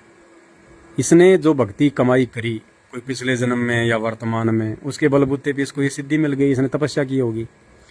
अब इस सिद्धि से क्या होगा, यह अपनी कमाई को खर्च कर रहा है, ये किसी के बाप का नाम बता रहा है, किसी के बेटे का नाम बता रहा है, किसी का क्या बता रहा है, मतलब लोगों की मन की बात बता के ये अपना अकाउंट जो है खाली कर रहा है। ये अपनी जो सिद्धियां हैं ये उनको जो है बर्बाद कर रहा है। जैसे मेरे मोबाइल के पेटीएम में 1000 रुपये हैं, अब मैं किसी को 100 रुपये दे दूं, किसी को 200 रुपये दे दूं, किसी को 400 रुपये दे दूं, तो मेरा अकाउंट तो खाली हो रहा है ना। तो इसी प्रकार ये सिद्धि है, इसके पास में भक्ति है थोड़ी बहुत, और ये लोगों को ये बातें बता बता के और ये अपना अकाउंट खाली कर रहा है। ये खुद अंत में क्या होगा देखना, भयंकर दुर्गति होगी, भयंकर दुर्गति। ऐसे लोगों की ऐसे ही होता है। ये जितने भी आसाम बंगाल के जादूगर हैं, वशीकरण वाले, जंत्र मंत्र वाले, झाड़ फूंक करने वाले, आप इनका अंतिम समय देखा करो। आम व्यक्ति से भयंकर बेमौत मरते हैं, ये दुर्गति से मरते हैं ये लोग। तो ये बाबा बागेश्वर है, जितने भी संत महात्मा हैं ये जो लोगों को आशीर्वाद दे रहे हैं, क्योंकि आशीर्वाद देने के अधिकारी नहीं है ये लोग, बाबा कहलाने के अधिकारी नहीं है ये लोग, संत पदवी पे रहने के अधिकारी नहीं है। ये सब जीव हैं, आप और हमारे जैसे इंसान है ये। इनको तो खुद परमात्मा की पहचान करके उसकी भक्ति करनी चाहिए अपने आत्म कल्याण के लिए। ये खुद भी 84 लाख योनियों में, इनके भगत भी 84 लाख योनियों में रहेंगे, सबकी दुर्गति होगी यहीं पे। तो भाई सुगति अगर चाहिए तो केवल संत रामपाल जी की भक्ति करनी पड़ेगी, और दुनिया में दूसरा कोई रास्ता नहीं है। बाकी आप लोगों की अपनी मर्जी है भाई। हमें पता है कि हमारी बात को कोई नहीं मानेगा इस समय, पता है, क्योंकि काल का प्रभाव इतना ज़बरदस्त है दुनिया के ऊपर। सच्ची बात लोगों को सुहाती नहीं है। सच्ची बात बताने वाला तो आज के समय में दुश्मन होता है, दुश्मन। कोई सही सलाह दे देना तो वो उसको दुश्मन समझता अपना। और कोई कहते चल रहे यार, अरे चल आज पार्टी करते हैं, चल चल आज मेरे साले की शादी है, चल आज तो छिप के पियेंगे, ओ 2 कोर लेगा साथ में, अरे चल चल बड़े दिनों के बाद में, ये है मेरा पक्का यार। और कोई ये कहते रहे यार भाई साहब अपने बाल बच्चों का थोड़ा ध्यान रखो, उनके लिए कमाओ, क्या शराब वराब पीते हो यार, ये 200 रुपये की दारू पी जाओगे, 200 रुपये के घर में बच्चों के लिए मिठाई ले जाओ, फल फ्रूट ले जाओ यार, बच्चे भी खुश रहते, उनका स्वास्थ्य बनेगा, शराब पिएगा तेरा स्वास्थ्य बिगड़ेगा। अरे चल चल, तेरे को किसने कहा था सलाह देने के लिए, फोकट में सलाह दे रहा है, निकल यहाँ से। तो भाई सच्ची बात बताने वाले की कोई तवज्जो नहीं है। अरे हमारी तो छोड़ो भाई, जब खुद भगवान धरती पे आके लोगों को आत्म कल्याण का रास्ता दिखा रहा है, 84 लाख योनियों में गधा कुत्ता बनने से रोकने का रास्ता दिखा रहा है संत रामपाल जी, लोग उनको नहीं मान रहे हैं, उनको पता नहीं क्या क्या गालियां देते हैं, कैसे कैसे बोलते हैं। तो भाई अब उनके भक्तों को कौन तवज्जो देगा, लेकिन आने दो समय, बहुत जल्दी वो समय आ रहा है, बहुत जल्दी वो समय आ रहा है। इस पूरी दुनिया पे संत रामपाल जी का एक छत्र राज्य होगा, एक छत्र राज्य संत रामपाल जी का होगा। देश विदेश के जितने भी लोग जो बचेंगे, जो धार्मिक आत्माएं होंगी, जिनकी भक्ति और भगवान में आस्था होगी, क्योंकि आने वाले 4-5 वर्षों में वही आत्मा बचेंगी जिनमें धर्म और भक्ति को लेकर आस्था होगी और जो संत रामपाल जी के भगत होंगे। बाकी सब ऐसे जाएंगे जैसे गधे के सिंग से सिर जाते हैं, कोई नहीं बच पाएगा। तो उस समय बहुत थोड़ी जनसंख्या रह जाएगी और जितने लोग होंगे वो सब लोग संत रामपाल जी के फॉलोवर होंगे, संत रामपाल जी की भक्ति करेंगे। और फिर उसके बाद में सतयुग स्टार्ट हो जाएगा, 2028 के बाद में सतयुग स्टार्ट हो जाएगा और उस समय पूरे विश्व में संत रामपाल जी का साम्राज्य होगा। संत रामपाल जी राजा होंगे, राजा सम्राट। जैसे पहले के समय में राजा महाराजा होते थे, सिंहासन पे बैठा करते थे, उनके ऊपर छत्र रहा करता था, वैसा वो समय आएगा। संत रामपाल जी वो सम्राट होंगे पूरी दुनिया के, पूरे संसार के, और हर देश का राजा, हर देश का राष्ट्रपति, प्रधानमंत्री वो संत रामपाल जी के आदेश से नियुक्त किया जाएगा और संत रामपाल जी के आदेश अनुसार वो अपना राज्य किया करेगा। उनके आज्ञा से एक कदम भी बाहर नहीं चलेगा। वो पूरी धरती पे खुशहाली होगी, सतयुग जैसा माहौल होगा। बीड़ी, गुटखा, शराब, मांस, तमाकू, चोरी, जारी, रिश्वतखोरी, भ्रष्टाचारी, लड़ाई झगड़ा, गाली गलौज, वैर भाव, राग द्वेष, ईर्ष्या, मन मुटाव, छल कपट, ये कुछ नहीं होगा, कुछ नहीं, जैसा सतयुग में होता था। बिल्कुल आनंद आनंद। कोई जानवरों को भी जो है परेशान नहीं किया करता था, पशु पक्षियों को भी कोई दुखी नहीं किया करता था। वो समय आएगा, सीमाएं मिट जाएंगी, आर्मियां हट जाएंगी, केवल देश रहेंगे टुकड़ों में, लेकिन वहाँ से आर्मी वगैरह सब हटा ली जाएगी। जैसे आज एक देश के अंदर कितने स्टेट होते हैं, हर स्टेट के वहाँ कोई आर्मी नहीं होती है। इसी प्रकार पूरा विश्व एक हो जाएगा। ये देश जो है टुकड़ों में रहेंगे, अमेरिका अमेरिका की जगह रहेगा, अफ्रीका अफ्रीका की जगह रहेगा, अमेरिका अमेरिका की जगह, हिंदुस्तान हिंदुस्तान की जगह रहेगा। लेकिन आने जाने में कोई रोक टोक नहीं होगी, सारी सीमाएं समाप्त हो जाएगी, कोई आर्मी नहीं होगी, कुछ नहीं होगा, ना कोई चेक पोस्ट होगा, कुछ नहीं होगा, क्योंकि इंसान जो है वो भगवान तुल्य बन जाएगा, देव तुल्य बन जाएगा इंसान। संत रामपाल जी से ज्ञान लेके, संत रामपाल जी का भगत बन के। जैसे आप लोग मुझे कितनी गालियां दे रहे हो बेहिसाब, लेकिन मैं अपने दिल पे ले ही नहीं रहा। मुझे पता है संत रामपाल जी मेरे भगवान हैं, मेरे गुरु हैं, उन्होंने ज्ञान दिया है, हमारी कोई फर्क पड़ता ही नहीं इन गालियों से हमारे को। और ना मैं अपने मन में आप लोगों के प्रति कोई ऐसा भाव पैदा कर रहा हूँ कि मेरे मन में आप लोगों के प्रति ऐसी कोई जलन हो, नहीं। हमें पता है कि आप लोग बीमार हो, आध्यात्मिक रूप से आप लोग अभी थोड़ा बीमार हो, और जब भी बीमारी ठीक होगी, और बीमारी कैसे ठीक होगी, ये संत रामपाल जी के सत्संग से होगी। दूसरा धरती पे कोई इलाज, कोई इंजेक्शन नहीं है। तो उस समय पूरी धरती पे 2028 के बाद में पूरी धरती पे संत रामपाल जी का साम्राज्य होगा, एक छत्र राज्य होगा उनका।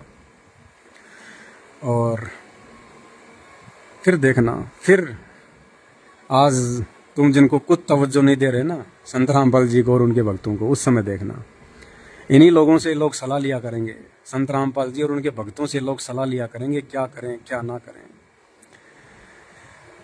भाई और बहनों, असली भविष्यवक्ता दुनिया में यदि कोई है तो संत रामपाल जी के भगत हैं, क्योंकि संत रामपाल जी के ज्ञान से हम लोग आगे का जीवन देख सकते हैं कि क्या होने वाला है, किस कदर माहौल बिगड़ेगा, किस कदर लोगों पे आपत्ति आएंगी, किस कदर हाहाकार मचेगी। जय गुरुदेव ने तो यहाँ तक कह रखा है, आने वाले समय के लिए, अभी जो समय आ रहा है 1-2 साल में, जय गुरुदेव ने तो 1970 में भविष्यवाणी कर रखी है और बिल्कुल होगी 100% फाइनल। ऐसा समय आएगा, ऐसी भुखमरी आएगी। जय गुरुदेव ने कहा है कि बच्चों, आज तुम मुट्ठी भर के पैसा ले जाते हो, आज तुम मुट्ठी भर पैसा ले जाते हो और बोरा भर के अनाज लाते हो, बोरा भर के। और वर्तमान समय के लिए उसने कह रखा कि वो समय आएगा तुम बोरा भर के पैसा ले जाओगे, बोरा भर के, और मुट्ठी भर अनाज नहीं ला पाओगे।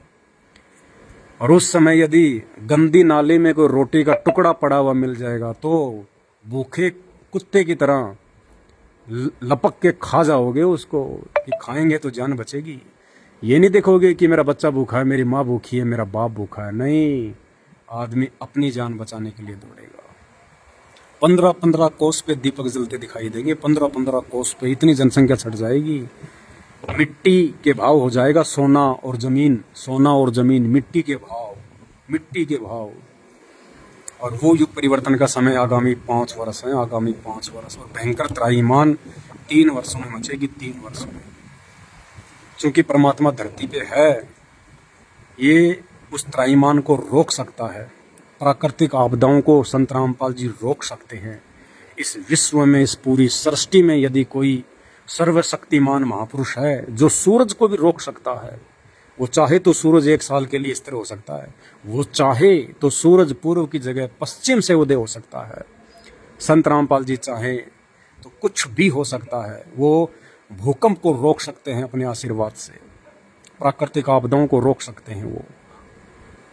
अब आप कहोगे कि फिर रोक क्यों नहीं रहे? रुकवा दो अपने बाबा से। ऐसे नहीं रुकेंगे भाई, आप उनकी शरण में आ जाओ, फिर आपका बाड़ बाका नहीं होगा। जैसे हम संत रामपाल जी के भगत हैं, सात संगत से जुड़े हुए भाई बहन, सत्सेवक, हमारा बाड़ ही बाका नहीं हो सकता, बाड़ ही बाका। चाहे 100 रिएक्टर का भूकंप आ जाओ, 100 रिएक्टर का। अभी जो तुर्की में भूकंप आया था वो 7.5 रिएक्टर का था। अरे चाहे 100 रिएक्टर का भूकंप क्यों ना आ जाओ, 100 रिएक्टर का, संत रामपाल जी के भक्तों का पैर का नाखून भी नहीं बिगड़ सकता। चाहे कितनी भयंकर बाढ़ क्यों ना हो, संत रामपाल जी के भगत की पानी में डूब के मौत नहीं हो सकती। क्योंकि संत रामपाल जी ने हमें वो मंत्र दे रखे हैं, वो बीज मंत्र दे रखे हैं जो इस सृष्टि में और किसी के पास नहीं है। और संत रामपाल जी ने हमारे को रक्षा मंत्र दे रखा है, मर्यादा, भक्ति। और फिर संत रामपाल जी का वचन है, उनका वायदा है। संत रामपाल जी ने अपने भक्तों के साथ एक एग्रीमेंट कर रखा है जो उनसे नाम उपदेश ले लेता है कि बच्चों, ये मंत्र यदि तुम जाप करोगे और अपने गुरु को भगवान मानोगे, गुरु के अलावा किसी और में भगवान नहीं देखोगे, और मेरी प्रत्येक आज्ञा में चलोगे, उसके बाद में उनका एक मंत्र है और वो कहते हैं, सतगुरु शरण शरणाई और शरण गए कछु भय नहीं व्यापे, काल जाल भय मिट जाई, रोग शोग छल छिद्र न व्यापे, सन्मुख न ठहराई, और जहर अग्नि तन निकट नहीं आवे, दूरी जात रंगाई, और वीर बेताल बाण नहीं लागे, जम के कोट ढहाई, 98 पुण्य मूठ ना लागे, उल्ट तही दरखाई, और बैर करे सोए दुख पावे, सुरति शब्द मिल जाई, कहे कबीर हम जम दम पहला, सतगुरु लाख दुहाई। यानी संत रामपाल जी का ये वचन है, ये एग्रीमेंट है।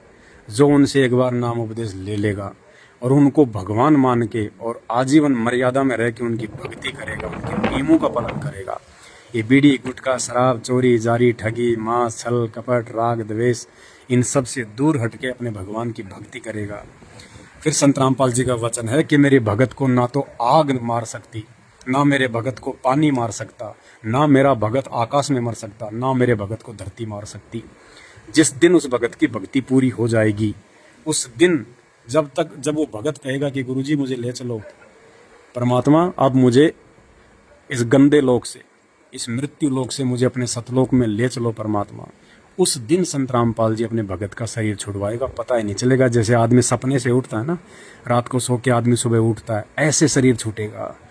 ये दुनिया वालों की तरह, ब्रह्मा विष्णु महेश देवी देवताओं भैरव भूत की भक्ति करने वालों की तरह रोड में एक्सीडेंट होके नहीं मरेंगे, पानी में डूब के नहीं मरेंगे, भूकंप में नहीं मरेंगे, प्राकृतिक आपदाओं में भूखे मर के नहीं मरेंगे, कोई हारी बीमारी से नहीं मरेंगे, एक्सीडेंट में नहीं मरेंगे। ये वचन है। अरे फिर अगर भक्ति कर रहे हैं फिर भी अगर हारी बीमारी आ रही है, एक्सीडेंट में मर रहे हैं, फांसी खा के मर रहे हैं, रोड पे मर रहे हैं, पीछे से गाड़ी टक्कर मार गई, भूख से मर रहे हैं, लड़ाई झगड़ों में मर रहे हैं, हैं, फिर वो नकली भगवान है, वो भगवान नहीं है, फिर वो डमी गॉड है, डमी आधा अधूरा भगवान है, वो सच्चा भगवान नहीं है, फिर उसकी भक्ति आप कर रहे हो गलत है।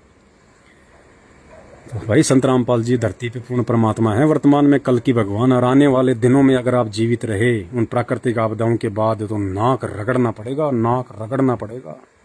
क्योंकि जब वो प्राकृतिक आपदा आएंगी तो आदमी क्या करता है, सबसे पहले क्या करेगा, जिसको पूछता है उसके आगे हाथ जोड़ेगा, नाक रगड़ेगा, पैर पड़ेगा, स्वामणी बोलेगा, प्रसाद बोलेगा, कावड़ बोलेगा, पैदल यात्रा बोलेगा, है गोवर्धन की फेरी काटूंगा। और वो भगवान कुछ नहीं बोलेंगे, क्यों? क्योंकि वो पत्थर के भगवान है। पत्थर ना सुन सकता, ना चल सकता, ना बोल सकता, ना देख सकता। फिर वो देखा कि मौत तो बहुत जल्दी मेरी तरफ आ रही है, ओह भयंकर लोग मर रहे हैं, भारी इतनी भयंकर बीमारी आ रही है, लोग चलते चलते मर रहे हैं, उठ ही नहीं पा रहे, डॉक्टर हॉस्पिटल छोड़ छोड़ के भाग जाएंगे कि क्या बीमारी आ गई है। कभी भूकंप आ रहा है, कभी बाढ़ आ रही है, पता चल रहा है कि वहाँ पानी इतना भयंकर आ गया, 1 घंटे में पानी यहाँ जाएगा, डूबेंगे, मरेंगे, भागने से भी नहीं बचेंगे, रास्ते सब खराब हो गए हैं। फिर वो आदमी जब तक उसकी रियल मौत नहीं आएगी तब तक वो मरेगा 1 घंटे तक, वो डर में मरेगा वो, हे भगवान क्या होगा मेरा, मेरे बच्चों का क्या होगा, ये मकान मैंने खड़ा कर दिया 1 करोड़ रुपए का, हे भगवान इसका क्या होगा, ओ मैंने गाड़ी ली थी 2 महीने पहले, क्या होगा।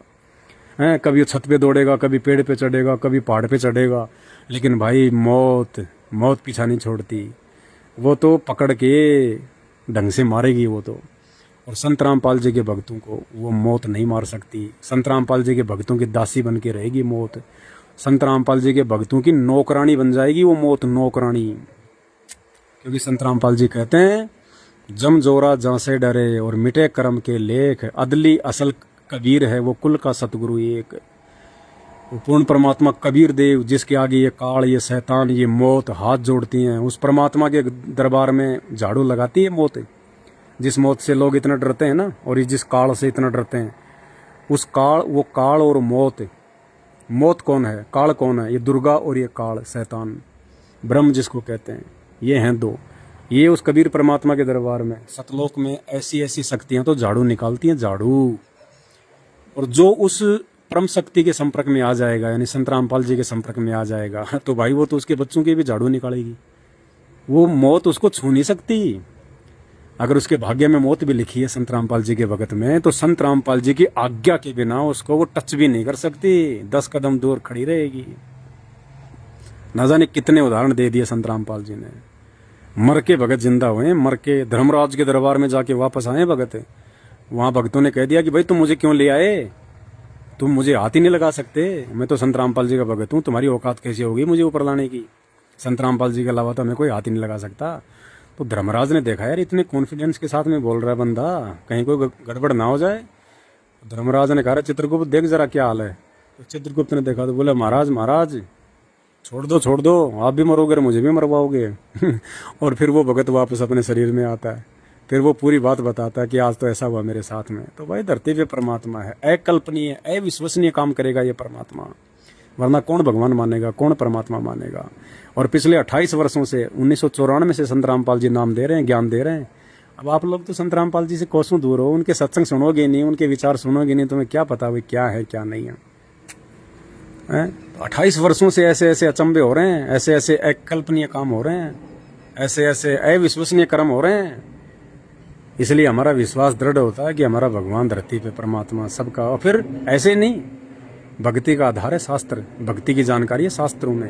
ये मनोरंजन के लिए नहीं लिखे गए वेद, कुरान, गीता पुराण, बाइबल, इनमें भक्ति और भगवान की कंप्लीट जानकारी है, असली जानकारी है। तो संत रामपाल जी ने अपने आप को इन शास्त्रों से साबित किया है कि मैं हूँ वो तत्वदर्शी संत, और उस तत्वदर्शी संत के अलावा इस धरती पे कोई सतगुरु की भूमिका नहीं निभा सकता। यहाँ के प्राणियों को, कुएं के मेंढक को जो है वो परमात्मा ही बाहर निकाल सकता है। मेंढक की औकात नहीं है कि मेंढक जो है बाहर निकाल देगा। तो भाई और बहनों समझो इन चीज़ों को, बाद में रोगे ऊपर हाथ करके, कुछ नहीं लेना देना। आज तुम जी भर के गालियाँ निकाल लो, कोई बड़ी बात नहीं, हमें तो कोई फर्क नहीं पड़ता है बड़े भाई, लेकिन हमारा तो काम है समझाने का, हम तो समझाएंगे तुम्हें, क्योंकि तुम भ्रमित हो, तुम्हें भक्ति का नहीं पता, तुम्हें भगवान का नहीं पता, तुम देखा देखी में चल रहे हो। तुम्हारे पूर्वज, दादा, परदादा, बाप जो भक्ति करते आ रहे हैं, जो पत्थर पूजा करते आ रहे हैं, जो कावड़, जो पैदल यात्रा करते आ रहे हैं, तुम भी देखा देखी में वही करने लग गए, और वही फिर तुम्हारे बच्चे करने लग गए। और इसी का नतीजा है कि बाप के आगे बेटा मर जाता है, बेटे के सामने बाप मर जाता है। छोरे को पढ़ाया लिखाया, 20 साल का किया, MBBS का 50 लाख डोनेशन दे के कोर्स करवाया, 6 महीने बाद में उसकी लाश घर पे आ रही है, हैं? और फिर तुम भगवान भी पूज रहे हो, मंदिर भी जा रहे हो। भयंकर बीमारी लग जाती है, खाट में पड़ा रहता है, कैंसर हो रही है, पैसे बर्बाद हो रहे हैं, दर्द से वो करा रहा है। काहे की भक्ति है, ड्रामेबाजी है। पूरा परिवार निकला मंदिर के लिए और पीछे से ट्रक ने ठोक दी गाड़ी, चारों वहीं मर गए रोड पे। हैं? बद्रीनाथ जा रहे हैं, केदारनाथ जा रहे हैं, बाबा श्याम जी के जा रहे हैं, मेहंदीपुर जा रहे हैं, गाड़ी की गाड़ी जो है ट्रक के नीचे आ गई। क्यों? वो बाबा श्याम जी सो रहा था, नींद में था क्या उसको ये भी नहीं पता कि मेरा भगत मेरे दर्शनों के लिए आ रहा है? क्या वो इतना भी समर्थ नहीं है कि अपने भगत की जान बचा ले? और संत रामपाल जी के भक्तों का कोई बाल तो बाका करके दिखा दो जो मर्यादा में है। देखो ये बात मैं कहूँगा, संत रामपाल जी से नाम लेके जो संत रामपाल जी के जो परिवार के पीछे चल रहे हैं, जो आज उन फर्जी आश्रमों में जाते हैं, जो संत रामपाल जी के बेटा बेटी भाई बंधु रिश्तेदारों को जो दान दे रहे हैं, जो उनके कहे अनुसार जो राजनीति कर रहे हैं, कभी कांग्रेस को वोट दे रहे हैं, कभी बीजेपी को वोट दे रहे हैं, कभी रक्तदान कर रहे हैं, कभी देह दान कर रहे हैं, भाई वो तो मरेंगे और वो मर भी रहे हैं, वो मर रहे हैं, खूब मर रहे हैं। वो संत रामपाल जी के मार्ग में 2 ग्रुप हैं, 2 ग्रुप, एक है साध संगति और एक है संत रामपाल जी का जो परिवार है, लोग उनके पीछे होके चल रहे हैं। तो संत रामपाल जी का जो परिवार है वो उनको परमात्मा नहीं मान पा रहा। घर का जोगी जोगना, बाहर का जोगी सिद्ध, दीपक तले हमेशा अंधेरा होता है। तो संत रामपाल जी के परिवार के पीछे जो लोग चल रहे हैं लाखों की संख्या में, भाई वो तो अकाल मौत मर रहे हैं। वो एक्सीडेंट में भी आपको दिखाई देंगे खूब, जैसे रोड के ऊपर जैसे कोई खरबूजा फूट जाता है ना, ऐसे फूट रहे हैं वो। और इन आश्रमों में जो काम चल रहे हैं वहाँ भी लोग ट्रैक्टर के नीचे दब दब के मर रहे हैं, ट्रॉली के नीचे दब दब के मर रहे हैं, मिट्टी में दब के मर रहे हैं, एक्सीडेंट में भी खूब मर रहे हैं लोग।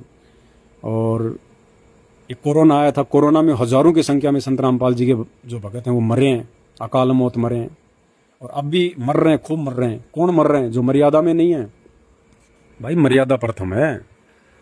मात्र संत रामपाल जी को अपना गुरु बनाने से या गुरु कहने से काम नहीं चलेगा। संत रामपाल जी के नियम पे चलना पड़ेगा। जैसे हम किसी डॉक्टर के पास जाते हैं कैंसर का इलाज करवाने के लिए, तो डॉक्टर तो बहुत अच्छा है, मान लिया अमेरिका का डॉक्टर 1 नंबर का डॉक्टर है, ऑपरेशन बहुत अच्छा कर देता है, लेकिन डॉक्टर जो परहेज बताएगा, डॉक्टर जो नियम बताएगा, अगर वो परहेज नहीं निभाओगे तो डॉक्टर क्या करेगा? कैंसर और ज़्यादा फैलेगा, मौत भी हो सकती है, दर्द भी भयंकर होगा, तड़प तड़प के मरना पड़ेगा।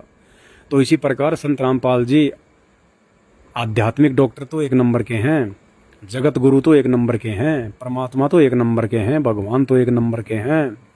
लेकिन भाई उस भगवान के कुछ नियम होते हैं, उस भगवान की कुछ मर्यादा होती हैं। अगर उन मर्यादाओं को तोड़ोगे, देखा देखी में चलोगे, ज्ञान को आधार बनाओगे नहीं, सत्संगों को आधार बनाओगे नहीं, और एकमात्र अपने गुरु के अलावा यदि उनके परिवार वालों को दान धर्म करोगे, ज्योति पाठ का पैसा दोगे, क्योंकि गुरु के अलावा तो कोई दान लेने का अधिकारी है ही नहीं। गुरु बिन माला फेरते, गुरु बिन देते दान, और गुरु बिन दोनों निष्फल है चाहे पूछो वेद पुराण। तो गुरु के अलावा अगर आप दूसरे को दान धर्म दोगे, ज्योति पाठ करवाओगे, तो भाई अकाल मौत ही मरोगे। और आज संत रामपाल जी के सैकड़ों भगत आपको हर महीने दिख जाएंगे, कहीं न कहीं वो मर गया, कोई MP में मर गया, कोई मध्य प्रदेश मर गया, कोई UP में मर गया, कोई कहाँ मर गया, खूब मर रहे हैं, बीमारी से भी मर रहे हैं, एक्सीडेंट में भी मर रहे हैं, लड़ाई झगड़ों में भी मर रहे हैं। लेकिन वो भगत मर रहे हैं जो संत रामपाल जी के पाखंडी और कलयुगी और अज्ञानी परिवार वालों के पीछे चल रहे हैं। और जो संत रामपाल जी का भगत साध संगति से जुड़ा हुआ है, जो अपने छोटे भाई पवन दास की वीडियो देखता है, जिसके घर में शंका समाधान की पुस्तक है, और शंका समाधान की पुस्तक से जिसने सारे नियम कायदे कानून देख रखे हैं, जो मर्यादाओं में चलता है, जो डरता है कोई भी नियम तोड़ने से, लड़ाई झगड़े करने से, उनका कोई बाल भी बाका होता हुआ दिखा दो, उनके पैर का नाखून भी नहीं उतरा हुआ मिलेगा आपको, नाखून भी। एक भी साध संगत से जुड़ा हुआ व्यक्ति आज तक आपको सुनाई नहीं देगा 8 साल में कि उसकी अकाल मौत हुई हो, एक भी। हाँ, साध संगति से हटते तो फिर काल फिर गुद्दी पकड़ के ले जाएगा, फिर नहीं छोड़ेगा। तो भाई और बहनों, समझो इन चीज़ों को, और ये सारी बातें आपको उस समय समझ में आएंगी जब आप संत रामपाल जी के सत्संग सुनना शुरू करोगे। देखो, रामचंद्र से कोई मिल के आएगा? वर्तमान में जितने भी इंसान हैं, 8.5 अरब की जनसंख्या है, हिंदुस्तान में 150 करोड़ की जनसंख्या है। जितने लोग राम को पूजते हैं, श्री कृष्ण को पूजते हैं, भैरव भूत को पूजते हैं, एक बात बताओ, कोई भी आदमी क्या राम से मिल के आया? श्री कृष्ण से मिल के आया? क्या देवी देवताओं से मिल के आया फिर उसने भी भक्ति शुरू करी हो? कोई नहीं मिल के आया ना। हमने उनकी जानकारी प्राप्त हुई, कहाँ से प्राप्त हुई, चाहे कोई पुस्तकों से प्राप्त हुई हो, चाहे कोई सत्संगों से प्राप्त हुई हो, चाहे कोई गुरुजनों से प्राप्त हुई हो, या हमारे दादा परदादाओं से प्राप्त हुई हो, उस जानकारी के आधार पे हमने उनको भगवान मान लिया। बार बार हमने उनकी कथाएं सुनी, उनकी कहानियां सुनी। मीराबाई की कहानी पता नहीं हजारों बार सुनी, दादाओं से, परदादाओं से, घर वालों से, कथावाचकों से। श्री कृष्ण जी और सुदामा जी की कहानी सुनी, राम और भिलनी की कहानी सुनी, सुन गए, बचपन से वही सुनते आ रहे हैं, तो हमारे दिलो दिमाग में बैठ गई कि ये भगवान, ये भगवान, ये भगवान, ये भगवान। ऐसे ही जब आप सत्य कहानी सुनोगे, अभी तक तो आपको केवल लोकवेद सुनाया गया है, देखा देखी वाली कहानियां सुनाई गई हैं आपको, जो चलती आ रही हैं युगों से, परंपराओं के तहत आपने केवल वो कहानियां सुनी आधी अधूरी। जिस दिन आप अपने धर्मशास्त्रों में लिखी हुई असली कहानियां सुन लोगे, असली कहानियां कौन सी, वेदों के श्लोक, गीता जी के श्लोक, ये परमात्मा कौन है, हमारा जन्म मरण ये राम और भिलनी की कहानी सुनने से नहीं कटेगा। 84 लाख योनियों में जाने से बचना श्री कृष्ण और सुदामा की कहानी सुनने से नहीं कटेगा। ऐसा वो कड़वी दवा खानी पड़ेगी। जिस आदमी को बुखार हो जाता है ना, तो मीठी दवा खाने से बुखार ठीक नहीं होता, उसको कड़वी दवा खानी पड़ती है, कुनीन की गोलियां खानी पड़ती हैं उसको, तब जाके उसका बुखार ठीक होता है। तो वेदों में यथार्थ सच्चाई है, गीता जी में यथार्थ सच्चाई है, और वो यथार्थ सच्चाई, वो कड़वी बातें इन नकली संतों के बस की बात नहीं कि आपको निकाल के सुना सकें, बता सकें। इनको खुद को नहीं पता, इनको खुद को नहीं पता इनको, और कड़वी बातें इनके मुख से कोई सुन भी नहीं सकता जब तक वो अधिकारी गुरु वो कड़वी बातें नहीं बताएगा। क्योंकि 3 प्रकार की वाणियां होती हैं, रोचक, यथार्थ और भयानक। रोचक, यथार्थ और भयानक। तो अभी तक केवल आपको ये नकली संतों ने, शंकराचार्यों ने, संतों महंतों ने, पीर पैगंबरों ने आपको केवल वो रोचक कहानियां सुनाई हैं, मीठी मीठी कहानियां, ताकि इनका भी जो है रोजगार चलता रहे, लोग दान धर्म करते रहें, भावुक होते रहें, आंखों से आंसू निकालते रहें। इन्होंने तो आपको यथार्थ कहानियां भी नहीं बताई, यथार्थ बातें भी नहीं बताई आज तक, यथार्थ जानकारी भी नहीं दी भक्ति और भगवान की।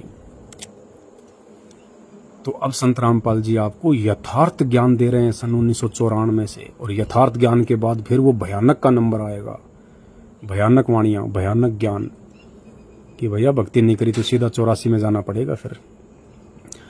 तो ये संत रामपाल जी के पास में केवल पूर्ण मुक्ति मार्ग है, पूर्ण मोक्ष मार्ग है। ये यथार्थ और भयानक वाणियां केवल संत रामपाल जी के पास हैं वर्तमान में धरती पे। और जिसने ये सुन ली हिम्मत करके शास्त्रों की सच्चाई, ये यथार्थ और भयानक वाणियां, उसका बेड़ा पार हो जाएगा। जो टिक गया हो एक बार, उनसे नाम दीक्षा लेके, उनकी शरण में आके, संत रामपाल जी को अपना सतगुरु बना के, अपना गुरु बना के, और जो उनकी मर्यादाओं में रह के टिक गया, भाई उसका बेड़ा पार होगा, उसका जन्म मरण का रोग कटेगा, उसका 84 लाख योनियों का गधा कुत्ता सुअर बनने का फंद कटेगा, नहीं तो नहीं कट सकता। आज आप इंसान योनि में सुखी नहीं हैं। कितने पैसे हैं आपके पास में, कितने प्लाट हैं, कितनी गाड़ियां हैं, कितनी जानकारी है, फिर भी आपको सुख नहीं है। सारा दिन टेंशन में रहते हो, टेंशन में उसका लेना, उसका देना है।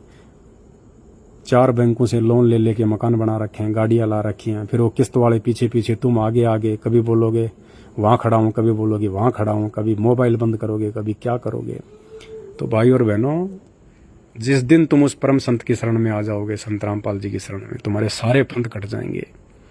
ना छल कपट करना, ना कुछ और करना, कुछ नहीं। परमात्मा वो सुख देगा, यहाँ की माया भी देगा, वो इतनी माया दे देगा, इतनी माया देगा, तुम लाख जन्म में भी नहीं कमा सकते इन देवी देवताओं की भक्ति करके, उल्टे सीधे काम करके, चोरी जारी करके, रिश्वत लेके, 2 के 4 करके तुम जिंदगी में नहीं कमा सकते। कमा भी लोगे तो तुम अपने कर्म फोड़ोगे, क्योंकि तुम जिस हिसाब से कमाते हो वो हिसाब लिखा जाता है ऊपर धर्मराज के दरबार में, अकाउंट में, फिर वो चुन चुन के उसका हिसाब करेगा। कहते हैं तुमने उस दरगाह का महल नहीं देखा, धर्मराज के तिल तिल का लेखा, वो उसकी नज़र से नहीं बच पाओगे। तो यहाँ संत रामपाल जी की शरण में आने के बाद तुम्हें कुकर्म करने नहीं पड़ेंगे, उल्टे कर्म करने नहीं पड़ेंगे, क्योंकि संत रामपाल जी के पास में वो सत भक्ति है। ये थोड़ी भक्ति करने से ही इतने सुख दे देगा परमात्मा, इतने सुख दे देगा जिसकी कोई गिनती नहीं है। क्योंकि सत भक्ति है इनके पास में, नकली भक्ति नहीं है, झूठे मंत्र नहीं है, उल्टे सीधे मंत्र नहीं है। इनके पास में वो सत मंत्र हैं, जिन सत मंत्रों के प्रभाव से तुम्हें थोड़े समय में वो लाभ हो जाएंगे, वो लाभ हो जाएंगे जिसकी तुम गणना भी नहीं कर सकते। तो समझो भाई और बहनों, समझो परिस्थितियों को, समझो वर्तमान में आप किस समय में जी रहे हो। ये बहुत भयंकर समय है, बहुत विनाशक समय है ये अकाल मौतों का समय है, ये दुख और पीड़ादायक समय है ये। और इस पीड़ादायक समय में तुम्हें कोई तुम्हारा परिवार वाला, रिश्तेदार, भाई बंधु, पैसा, नौकरी, ये नहीं बचा पाएंगे, तुम्हें कुछ नहीं बचा पाएंगे, सब समाप्त हो जाएंगी। आने वाले 4-5 सालों में नौकरियां समाप्त हो जाएंगी। जो लोग पेंशन के भरोसे बैठे हैं, नौकरियों के भरोसे हैं, सब देख लेना, अब सारी नौकरियां, सब पेंशन, सब खत्म हो जाएंगी। ये वो भयंकर समय आएगा, देख लेना। समय रहते संभल जाओ, अपनी बुद्धि खोल लो। अरे इतने दिनों से तुम्हारी गालियां खा रहा हूँ भाई, कम से कम ये तो विचार करो कि ये आदमी क्या है यार, हैं? थोड़ा सा विचार कर लो। जब मैं तुम्हारी इतनी गालियां खा रहा हूँ तो तुम भी थोड़ा संत रामपाल जी के सत्संग सुन लो। मैं तो तुम्हें अच्छी सलाह दे रहा हूँ, कोई गलत सलाह तो दे नहीं रहा भाई। परमात्मा के सत्संग सुनो, भगवान के सत्संग सुनो। भगवान आएगा तो मेंढक बन के नहीं आएगा, भगवान आएगा तो इंसानी बन के आएगा। क्योंकि इंसान योनि ही समझ सकती है, सुन सकती है, देख सकती है, विचार कर सकती है, हैं? अरे कुत्ता है, वो भी तो, उसमें भी तो आत्मा है, वो भी तो सुनता है, बोलता है, चलता है, वो अपनी भाषा में बात करता है, बच्चे पैदा करता है, गर्मी सर्दी सब कुछ वैसा ही है। खाली एक शरीर का ही अंतर है इंसान का और एक जानवर का। लेकिन इसके बावजूद भी, उस कुत्ते में आत्मा होने के बावजूद भी, वो कुत्ता सब कुछ जानता है, सब कुछ समझता है, उसके बावजूद भी आप उसको राम की, श्री भिलनी की कहानी सुनाओ, आप उसको श्री कृष्ण जी की और सुदामा की कहानी सुनाओ, आप उसको बोलो भाई तू भक्ति कर ले, भक्ति कर ले, ले ये मंत्र जाप कर ले, ले ऐसे आरती कर या खड़ा हो जा, उसको कुछ नहीं पता, वो कुछ नहीं जानता, क्या राम, क्या कृष्ण, क्या भक्ति, क्या भगवान, 2 मिनट में हूँ करेगा। ये केवल योग्यता परमेश्वर ने इंसान को दी है, हम मानव शरीरधारी लोगों को दी है। हम भी 84 लाख योनियों में एक योनि है, हम कोई विशेष नहीं है। कोई ये समझेगा हम तो बहुत बड़े जो है वो तीर खां है, नहीं।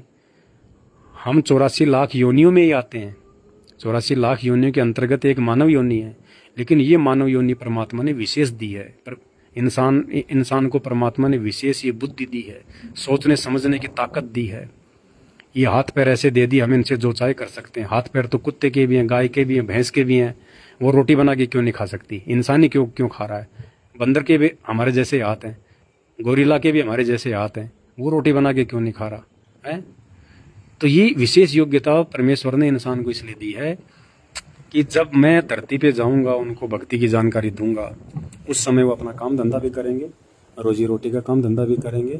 ये जो साधन हैं, जो गाड़ी घोड़े, इंटरनेट, टीवी, मोबाइल वगैरह, ये भी इंसान बना लेगा, क्योंकि ये बुद्धि, हाथ पैर परमात्मा ने इसी हिसाब से दिए हैं। तो ये भक्ति में हमारे लिए सहयोगी होंगे, सिर्फ इसलिए। ये साइंस, ये विज्ञान, ये टेक्नोलॉजी, ये गाड़ी घोड़े, ये आज से पहले कहाँ थे? आप लोग थोड़ा विचार तो किया करो इन बातों पे। आज से 5000 साल पहले श्री कृष्ण जी आए, और वो तो भगवान थे ना। आप लोग कहते हो भगवान है, वो तो श्री विष्णु के अवतार हैं। तो श्री विष्णु के अवतार में तो आज के वैज्ञानिकों से ज्यादा दिमाग था भाई। आज के जो इंसान है, आज का जो वैज्ञानिक है, जो मंत्री प्रधानमंत्री हैं, क्या श्री कृष्ण जी में मतलब ज्यादा दिमाग था? श्री कृष्ण जी ज्यादा समझदार थे, या फिर आज के वैज्ञानिक और मंत्री प्रधानमंत्री ज्यादा समझदार है? तो आप कहोगे साहब ये तो जाहिर सी बात है, श्री कृष्ण जी में ज्यादा दिमाग था, क्योंकि वो हम सबसे ऊपर थे, वो महापुरुष थे, विष्णु के अवतार थे, उनमें ज्यादा दिमाग था। तो भाई वो श्री कृष्ण जी ये टाटा सफारी क्यों नहीं बना पाए? महिंद्रा की स्कॉर्पियो क्यों नहीं बना पाए? श्री कृष्ण जी इंटरनेट का आविष्कार क्यों नहीं कर पाए हैं? अरे वो एक पंखा तक नहीं बचा पाए बेचारे, वो गर्मी मरते थे। एक वो पंखा तक नहीं बना पाए। टूटी फूटी रोड खड्डों में चला करते थे वो।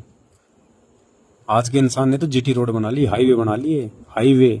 वो बताओ, एक रोड तक नहीं बना पाए हैं। और घोड़े जोड़ के चलते थे, घोड़े जोड़ के। और ना तो टूटी फूटी जीप बना लेते हैं, जैसे महिंद्रा की जीप आती थी पहले, एक जीप बना लेते टूटी फूटी। क्यों नहीं बना पाए? हाँ, आप और हमसे तो ज्यादा दिमाग था उनमें, और ये सारा मटेरियल उस समय भी था। आज भी इंसान ने जो भी चीज बनाई है, स्टील है, लोहा है, सोना है, चांदी है, प्लास्टिक है, ये जमीन से तो निकाला है। जमीन खोद के निकाला है ये कच्चा सामान, फिर उसको फैक्ट्रियों में लगा के उसके ये पुर्जे बना दिए, ये पार्ट्स बना दिए, गाड़ियां बना दी। तो उस समय भी तो जमीन थी, उस समय भी तो धरती में सारा मटेरियल था। वो क्यों नहीं बना पाए? समझो इन चीजों को।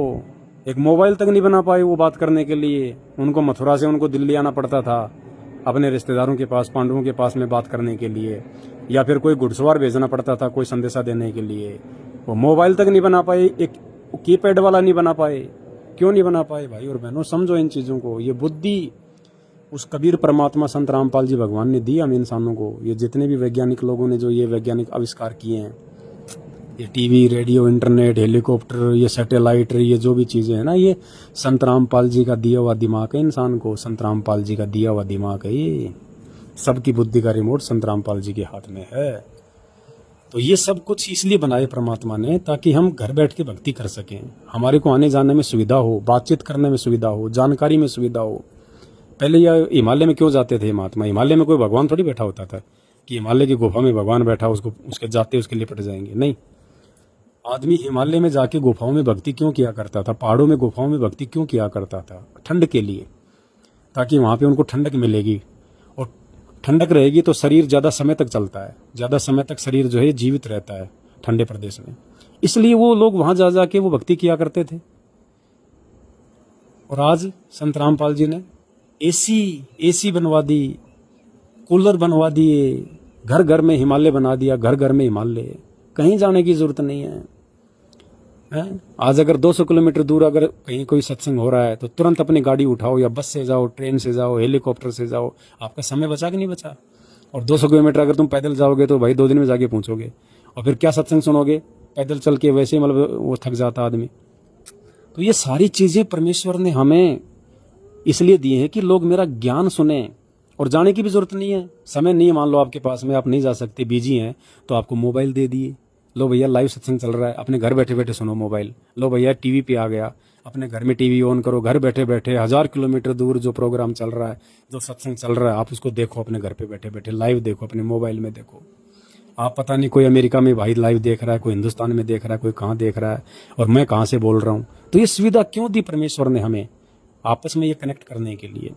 ये टेक्नोलॉजी अब काम आएगी, ये विज्ञान अब काम आएगी। आज से पहले तो इस विज्ञान ने, इस टेक्नोलॉजी ने दुनिया का सत्यानाश कर दिया है।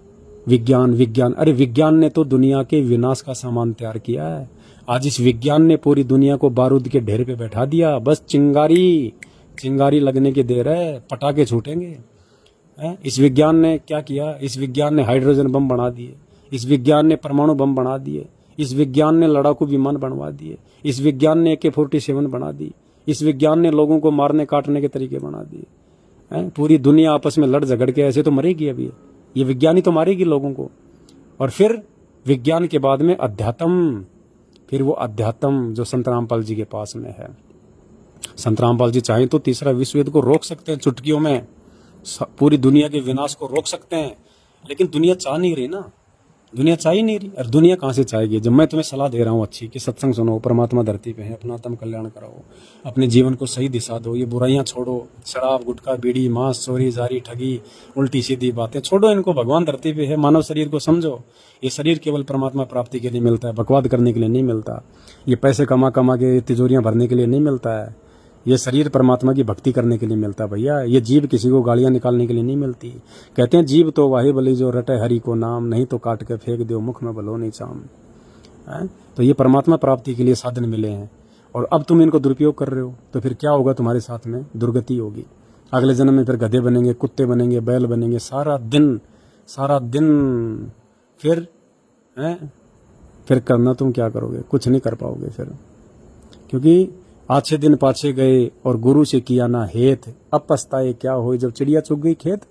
भाई बबूल का पेड़ बो के आम कहाँ से खाओगे? तो भाई और बहनों समझो इन चीज़ों को। देखो, जो भगवान आत्मा होगी जो इन बातों को थोड़ा सा विचार कर लेगी। बाकी तो दुनिया है भाई साहब, भव सागर है। कहते हैं जेता घट तेता मता, घट घट सोच विचार। कहते हैं जितनी खोपड़ियां हैं उतने लोगों के अलग अलग विचार होते हैं। तो ठीक है, कोई गालियां निकालने वाला गाली भी निकालेगा, उसने अपने माँ बाप से यही सीखा है, उसकी संगति ऐसी ही है, उसके संस्कार ऐसे ही है, वो परिवार में भी ऐसे ही करता है, यार दोस्ती में भी ऐसे ही करता है। मुंह में गुटखा, जुबान पे गाली और फिर अगले जन्म में फिर वो कुत्ता बन के घूमता है। परमात्मा ने बता रखा है, गरुड़ पुराण में लिखा हुआ है। फिर उसके पूरे शरीर पे खुजली हो जाएगी, खाज हो जाएगी, आपस में दूसरे कुत्ते के साथ में लड़ेगा, वो उसके कान पे जो है वो बटका भर लेगा, फिर उसमें कीड़े पड़ जाएंगे बरसात के मौसम में। फिर एक कभी कान को यूं करेगा, कभी यूं करेगा, पूरे शरीर पे खारिज, खुजली, एक एक टूक के लिए भटकेगा, कोई जूत मारेगा, कोई टोक देगा, पेट नहीं भरेगा, फिर गाँव के बाहर जाके खेत में फिर लेटरिन खाएगा, कहाँ सोएगा, कुत्ता कहलाता फिर वो। जो आज गालियां निकालेगा ना, आज जो आदमी गालियां निकालता है, कल को उसका नाम ही गाली बन जाएगी, कुत्ता। क्योंकि कुत्ता शब्द एक गाली है। कल को परमात्मा उसका नाम ही रख देगा गाली, कुत्ता। दुनिया कहेगी ओ देखो वो जा रहा कुत्ता, वो जा रहा कुत्ता। तो भाई और बच्चों, ऐसी आपत्ति क्यों मोल ले रहे हो? सिर्फ छोटी सी गलती के कारण है, सिर्फ छोटी सी गलती के कारण, संत रामपाल जी भगवान के सत्संग ना सुनने के कारण। संभलो सुधरो, संभलो सुधरो, बाद में रोना पड़ेगा, पछताना पड़ेगा। कोई नहीं बचाएगा इस परमात्मा के अलावा। ये भगवान धरती पे है। ये सारी टेक्नोलॉजी, ये सारे यंत्र इस परमात्मा ने दिए हैं, संत रामपाल जी ने। ये कबीर परमात्मा है, ये चारों युगों में आता है, जब चाहे जब आ जाता है, जब चाहे चला जाता है। समर्थ परमात्मा है, कोई भी रूप धारण कर सकता है, इसके अलावा कुछ नहीं है। ये बातें तुम्हें उस समय तक समझ में नहीं आएंगी जिस समय तुमको ये प्राकृतिक आपदाओं का सामना नहीं होगा। जब ये तांडव मचेगा, हाहाकार मचेगी ना, तब तुम्हें पता चलेगा हाँ यार वो ठीक कहा करता था आदमी। और सत्संग सुन लेते तो यार क्या जाता था हमारा, कम से कम थोड़ा बहुत तो बचाव हो ही जाता, जान तो बची जाती, भगवान की भक्ति के लायक तो रह ही जाते। अब तो पूरा सत्यानाश होने को हो रहा है। समझो भाई और बहनों, कुछ नहीं जाता। तुम सारा दिन इतनी बकवाद करते हो, आधा घंटे रात को सोते समय सुन लो। तुम्हें स्पेशली बैठ के सत्संग सुनने की जरूरत नहीं है। रात को खाना वाना खा के जब सोने के लिए जाते हो तो आधा घंटे 1 घंटा तो मोबाइल में वैसे भी बकवाद देखते हो आप लोग, सबको पता है। दुनिया भर के फालतू के गाने, चुटकुले हैं। ये मोबाइल ये बिगाड़ने के लिए है। मोबाइल ये फिलहाल इनका दुरुपयोग हो रहा है इस शैतान के द्वारा, इस काल के द्वारा। और आने वाले समय में इनमें हम भगवान देखेंगे। आज हम मोबाइल में बकवाद देख रहे हैं, कल को भगवान देखेंगे। तो फिर परमात्मा इनका सदुपयोग करवाएगा। आज इनका दुरुपयोग हो रहा है, लेकिन जब ज्ञान हो जाएगा और ज्ञान होगा केवल संत रामपाल जी के सत्संग सुनने से, बाकी कहीं ज्ञान है ही नहीं। बाकी तो अज्ञान ही अज्ञान है। ज्ञान पूरी धरती पे केवल संत रामपाल जी के पास में, और किसी के पास नहीं है। जो ज्ञान हमारे मतलब का है, जो ज्ञान हमारे काम का है, वो ज्ञान केवल संत रामपाल जी के पास में है। तो जब हम उनके सत्संग सुनेंगे ना, फिर ये बकवाद नहीं करेंगे, फिर ये मोबाइल में भगवान देखा करेंगे। भगवान देखने का मतलब मोबाइल से सुमरण करेंगे, मंत्र लगा के। मोबाइल में हम लोग आरतियाँ सुना करेंगे, मोबाइल में हम लोग गुरु जी के सत्संग सुना करेंगे, एक दूसरे भाई बहनों से बातचीत किया करेंगे, साथ संगति की वीडियो सुना करेंगे। फिर मोबाइल में हम भगवान देखेंगे। यही मोबाइल जो आज हमारी बर्बादी का कारण है, पूरी दुनिया की जो है बर्बादी का कारण है, कल को ये मोबाइल फिर हमारी आबादी का कारण बनेंगे, हमारी सफलता का कारण बनेंगे, ये हमारे हित में हो जाएंगे। तो समझो भाई और बहनों, इन चीज़ों को बाद में रोना पड़ेगा, पछताना पड़ेगा, कोई कुछ नहीं कर पाएगा। और आने वाले 5 साल भयंकर महाविनाशक हैं।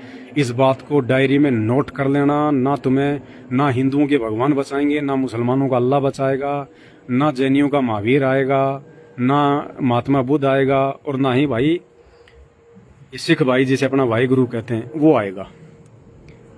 और इन सब का बाप, इन सब का पिता, इन सब का परमात्मा आ चुका है।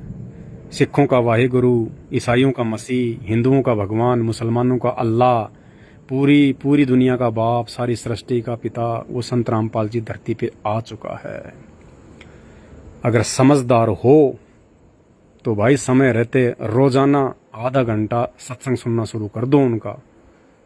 आधा घंटे सत्संग भी सुनना शुरू कर दोगे तो भी तुम्हारा इतना बचाव हो जाएगा, तुम कल्पना भी नहीं। ये भगवान तो तुम्हारा लाख जन्म की भक्ति में उतना बचाव नहीं कर सकते जितना बचाव मात्र आधे घंटा रोजाना तुम संत रामपाल जी के सत्संग सुनने से प्राप्त कर लोगे। तुम्हारे बहुत सारे तुम्हारे विघ्न ऐसे ऊपर की ऊपर, और तुम्हें महसूस हो जाएगा कि हाँ यार, यदि मैं संत रामपाल जी के सत्संग ना सुनता ना तो मेरा ये काम तो मेरा बिगड़ना था।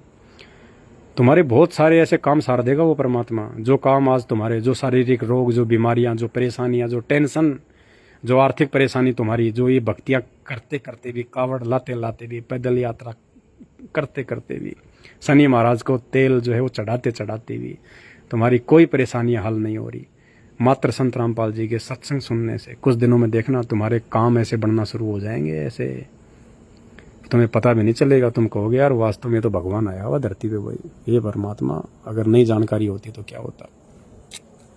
तो ठीक है भाई और बहनों, मैं तो थोड़ी सी आकाश में बिजली चमक रही थी उस समय, तो थोड़ा सा आप लोगों का ध्यान आकर्षित करना था। इस बहाने परमात्मा ने थोड़ी सत्संगति करवा दी, थोड़ी परमात्मा की ज्ञान चर्चा हो गई। आप लोगों को तो इतना भी नहीं पता है, ये जो आधा 1 घंटा जो आपकी हमारी बातचीत हुई है ना, ये भी एक मतलब सत्संग है। ये एक छोटा सत्संग है, क्योंकि हमने उस परमेश्वर की बात की है, हम उस परमात्मा की महिमा कर रहे थे, हम परमात्मा के विषय में बात कर रहे थे। तो कहते हैं सत्संग की आधी घड़ी और तप के बरस 1000, तो भी बराबर है नहीं, कहे कबीर विचार। यानी पूर्ण परमात्मा की अगर 2 मिनट भी कोई महिमा कर ले तो कहते हैं देवी देवताओं की लाख जन्म की भक्ति से भी ज्यादा फायदा है। और कहते हैं एक ने कही दूजे ने मानी, कहे कबीर वो दोनों ज्ञानी।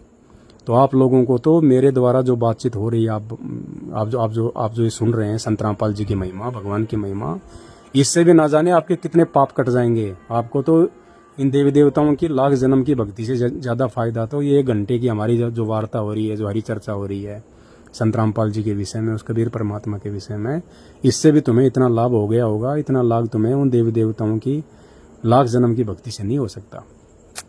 लेकिन इस बात को तुम उस समय समझ पाओगे जब तुम संत रामपाल जी के सत्संग सुनना शुरू करोगे। उससे पहले कुछ भी पल्ले नहीं पड़ेगा। केवल गाड़ियां निकालोगे, गाड़ी निकाल के अपने कर्म फोड़ोगे, अगले जन्म में 84 लाख योनियों में जाओगे। इससे ज्यादा कुछ नहीं होगा। तो भाई और बहनों, हाथ जोड़ के प्रार्थना है, मैं आपका शुभ चिंतक हूँ, मैं आपका असली भाई हूँ, ये समझ लेना आप, जो आपको इतनी अच्छी सलाह दे रहा हूँ। नहीं, लोग बकवाद करते हैं, लाइव आके बकवाद करते हैं लोग, उल्टे सीधे काम बताते हैं, ये कर ले वो कर ले, हैं फालतू के 10-10, 15-15, 20 मिनट के फालतू के वीडियो बनाते हैं। उसकी औरत ने ये कर दिया, उसके साथ भाग गई, और ये तो मेरी बीवी थी, तेरे साथ कहाँ से आ गई। इस प्रकार की वीडियो बना बना के दुनिया का समय बर्बाद कर रहे हैं, दुनिया का दिमाग खराब कर रहे हैं, जनरेशन बिगाड़ रहे हैं। समझो इन चीज़ों को, समझो। और आपको जो ये सलाह दी जा रही है लाइव के माध्यम से, ये आपके काम आएगी भयंकर। ये आपके वो हित की बातें हैं जिनको आप नादान हो। जब संत रामपाल जी भगवान के सत्संग सुनना शुरू करोगे तो तुम्हारी आंखें खुल जाएंगी कि ये भगवान कहाँ जी रहे थे, हम नरक में पड़े हुए थे। जिनको तुम सुख कह रहे हो ना, सुख, कार, कोठी, गाड़ी, 10-20 लाख का बैंक बैलेंस, ये तो नरक है, नरक। कल को किसी को कैंसर हो जाए, बहुत सारे ऐसे लोग हैं जिनको कैंसर हो रखी है और जिनके पास पैसे की कोई कमी नहीं है। अब ले लो पैसे का सुख, दाल का पानी भी छान छान के पीता है, डॉक्टर के कहने पे दाल का पानी पीता है, फीकी दाल का पानी छान छान के। अब चाट ले उन पैसों को, खा ले जलेबी, रसगुल्ले, बिस्कुट खा ले, कहाँ से खाएगा है? इतनी बीमारियां हो रही हैं बिना भक्ति के। पाप कर करके, उल्टे काम कर करके पैसा तो कमा लिया, लेकिन ये नहीं देखा तूने कि जिस तरीके से पैसा कमा रहा हूँ भैया, वो पाप कर्म भी तो मेरा पीछा कर रहे हैं, कहाँ तक बचूंगा। और फिर कैंसर हो जाती है, एड्स हो जाती है, आयरन कोई लाइलाज जो है कोई बीमारी हो जाती है, और फिर डॉक्टर बोलेगा दाल का पानी पी छान छान के अब तू। ये दुर्गति होती है। वो पैसा क्या काम आया है? क्या काम आया वो पैसा? कर्म फोड़ दिए। कहते हैं जीवित जग में जूते परे और फिर यम तोड़ेंगे छाती। तो मेरे भाई और बहनों, ऐसे कर्म करने वाले और एकमात्र संत रामपाल जी की भक्ति ना करके अपना जीवन बर्बाद करने वाले इस जन्म में भी दुखी रहेंगे। उनका ये लोक भी दुखी, उनका परलोक भी दुखी। जिसका ये लोक सुखी नहीं, उसका परलोक तो कहाँ से सुखी हो जाएगा। तो ये लोक भी संत रामपाल जी की भक्ति से सुखी होगा। आपको, आपके परिवार में शांति, आपके परिवार में कोई अकाल मौत नहीं मरेगा, कोई बीमारी नहीं होगी, कोई टेंशन नहीं हो। टेंशन होगी नहीं जब तुम्हें ज्ञान समझ में आ जाएगा, जब तुम उल्टे काम करने से तुम डरोगे, संत रामपाल जी की भक्ति करोगे, मर्यादा में रहोगे, अच्छा जीवन जियोगे, उल्टे काम करने की कोई जरूरत ही नहीं पड़ेगी। और संत रामपाल जी की थोड़ी सी सच्ची भक्ति करने से इतने लाभ, इतने सुख दे देगा परमात्मा। तुम्हें चोरी जारी, छल कपट, रिश्वतखोरी करने की जरूरत ही नहीं पड़ेगी तुम्हें।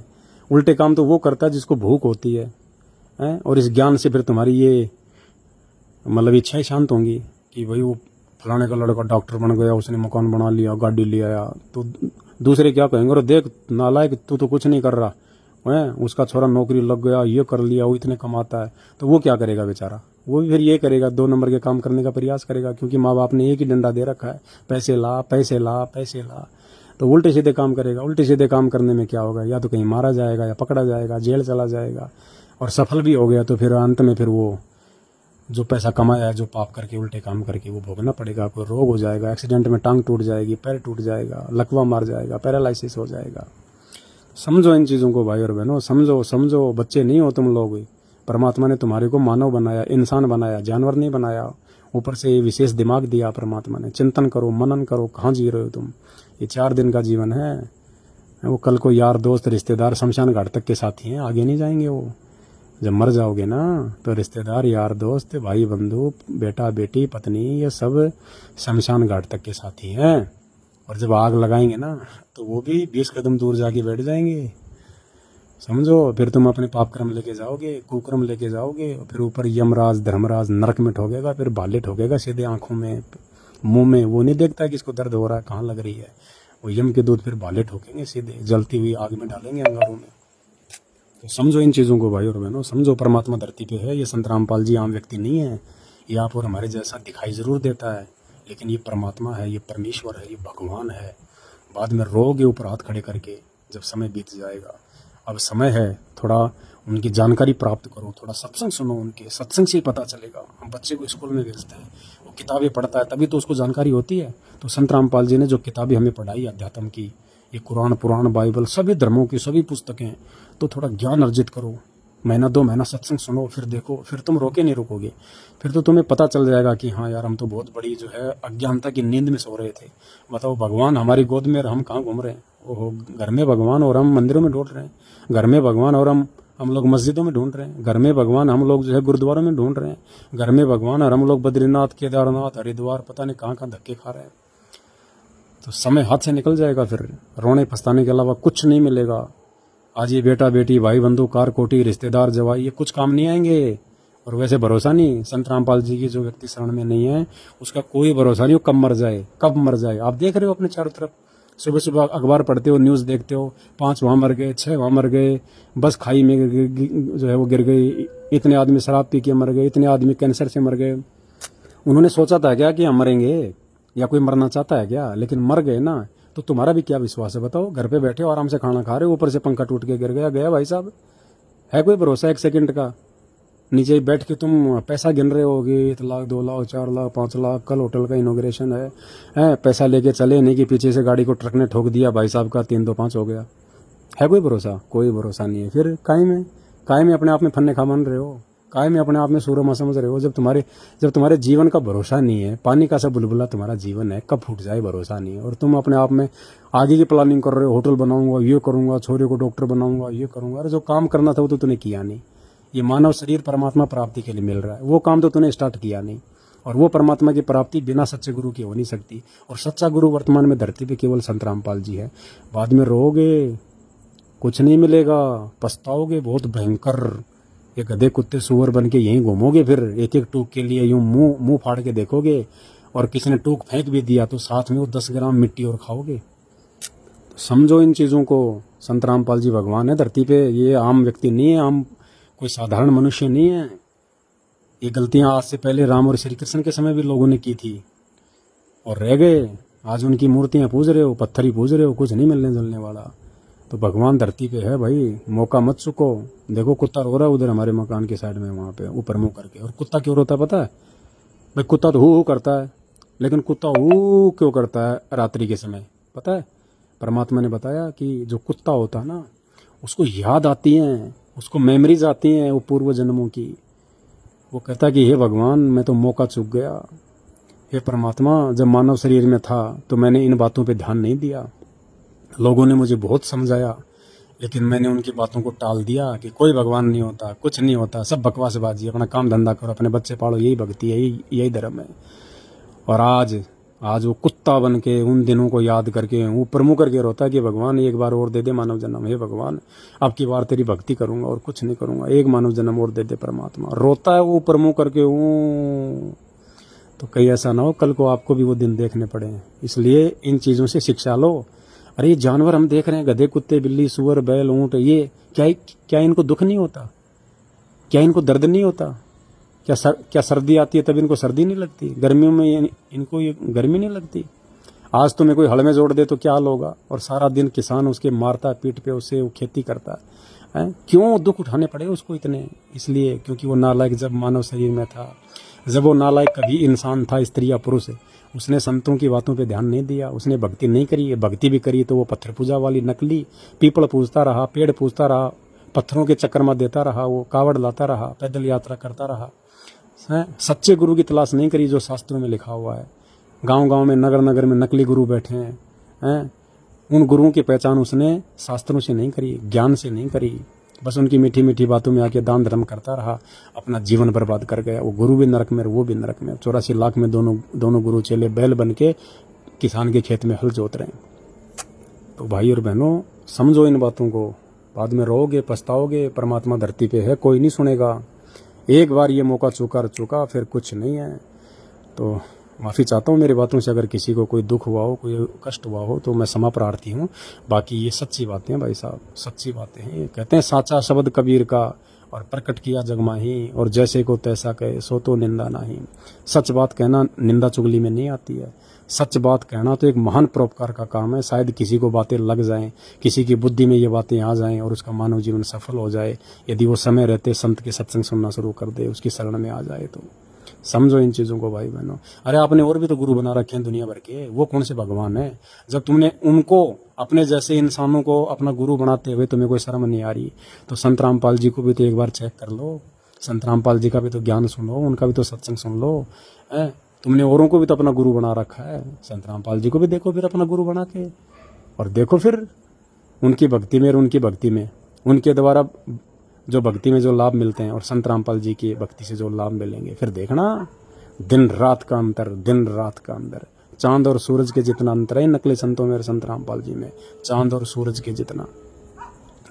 तो ठीक है भाई और बहनों, थोड़ा भंडारा कर लेते हैं। आप भी अपना भंडारा करो और कोशिश करो अभी भंडारा करके खाना वाना खा के आधा घंटे तो संत रामपाल जी का सत्संग सुनो, कम से कम शुरुआत तो करो। अरे 2-4 लोग भी अगर मेरी बातें सुन के अगर कम से कम सत्संग सुनना शुरू कर देंगे तो मेरी तो साथ संगति सफल हो गई।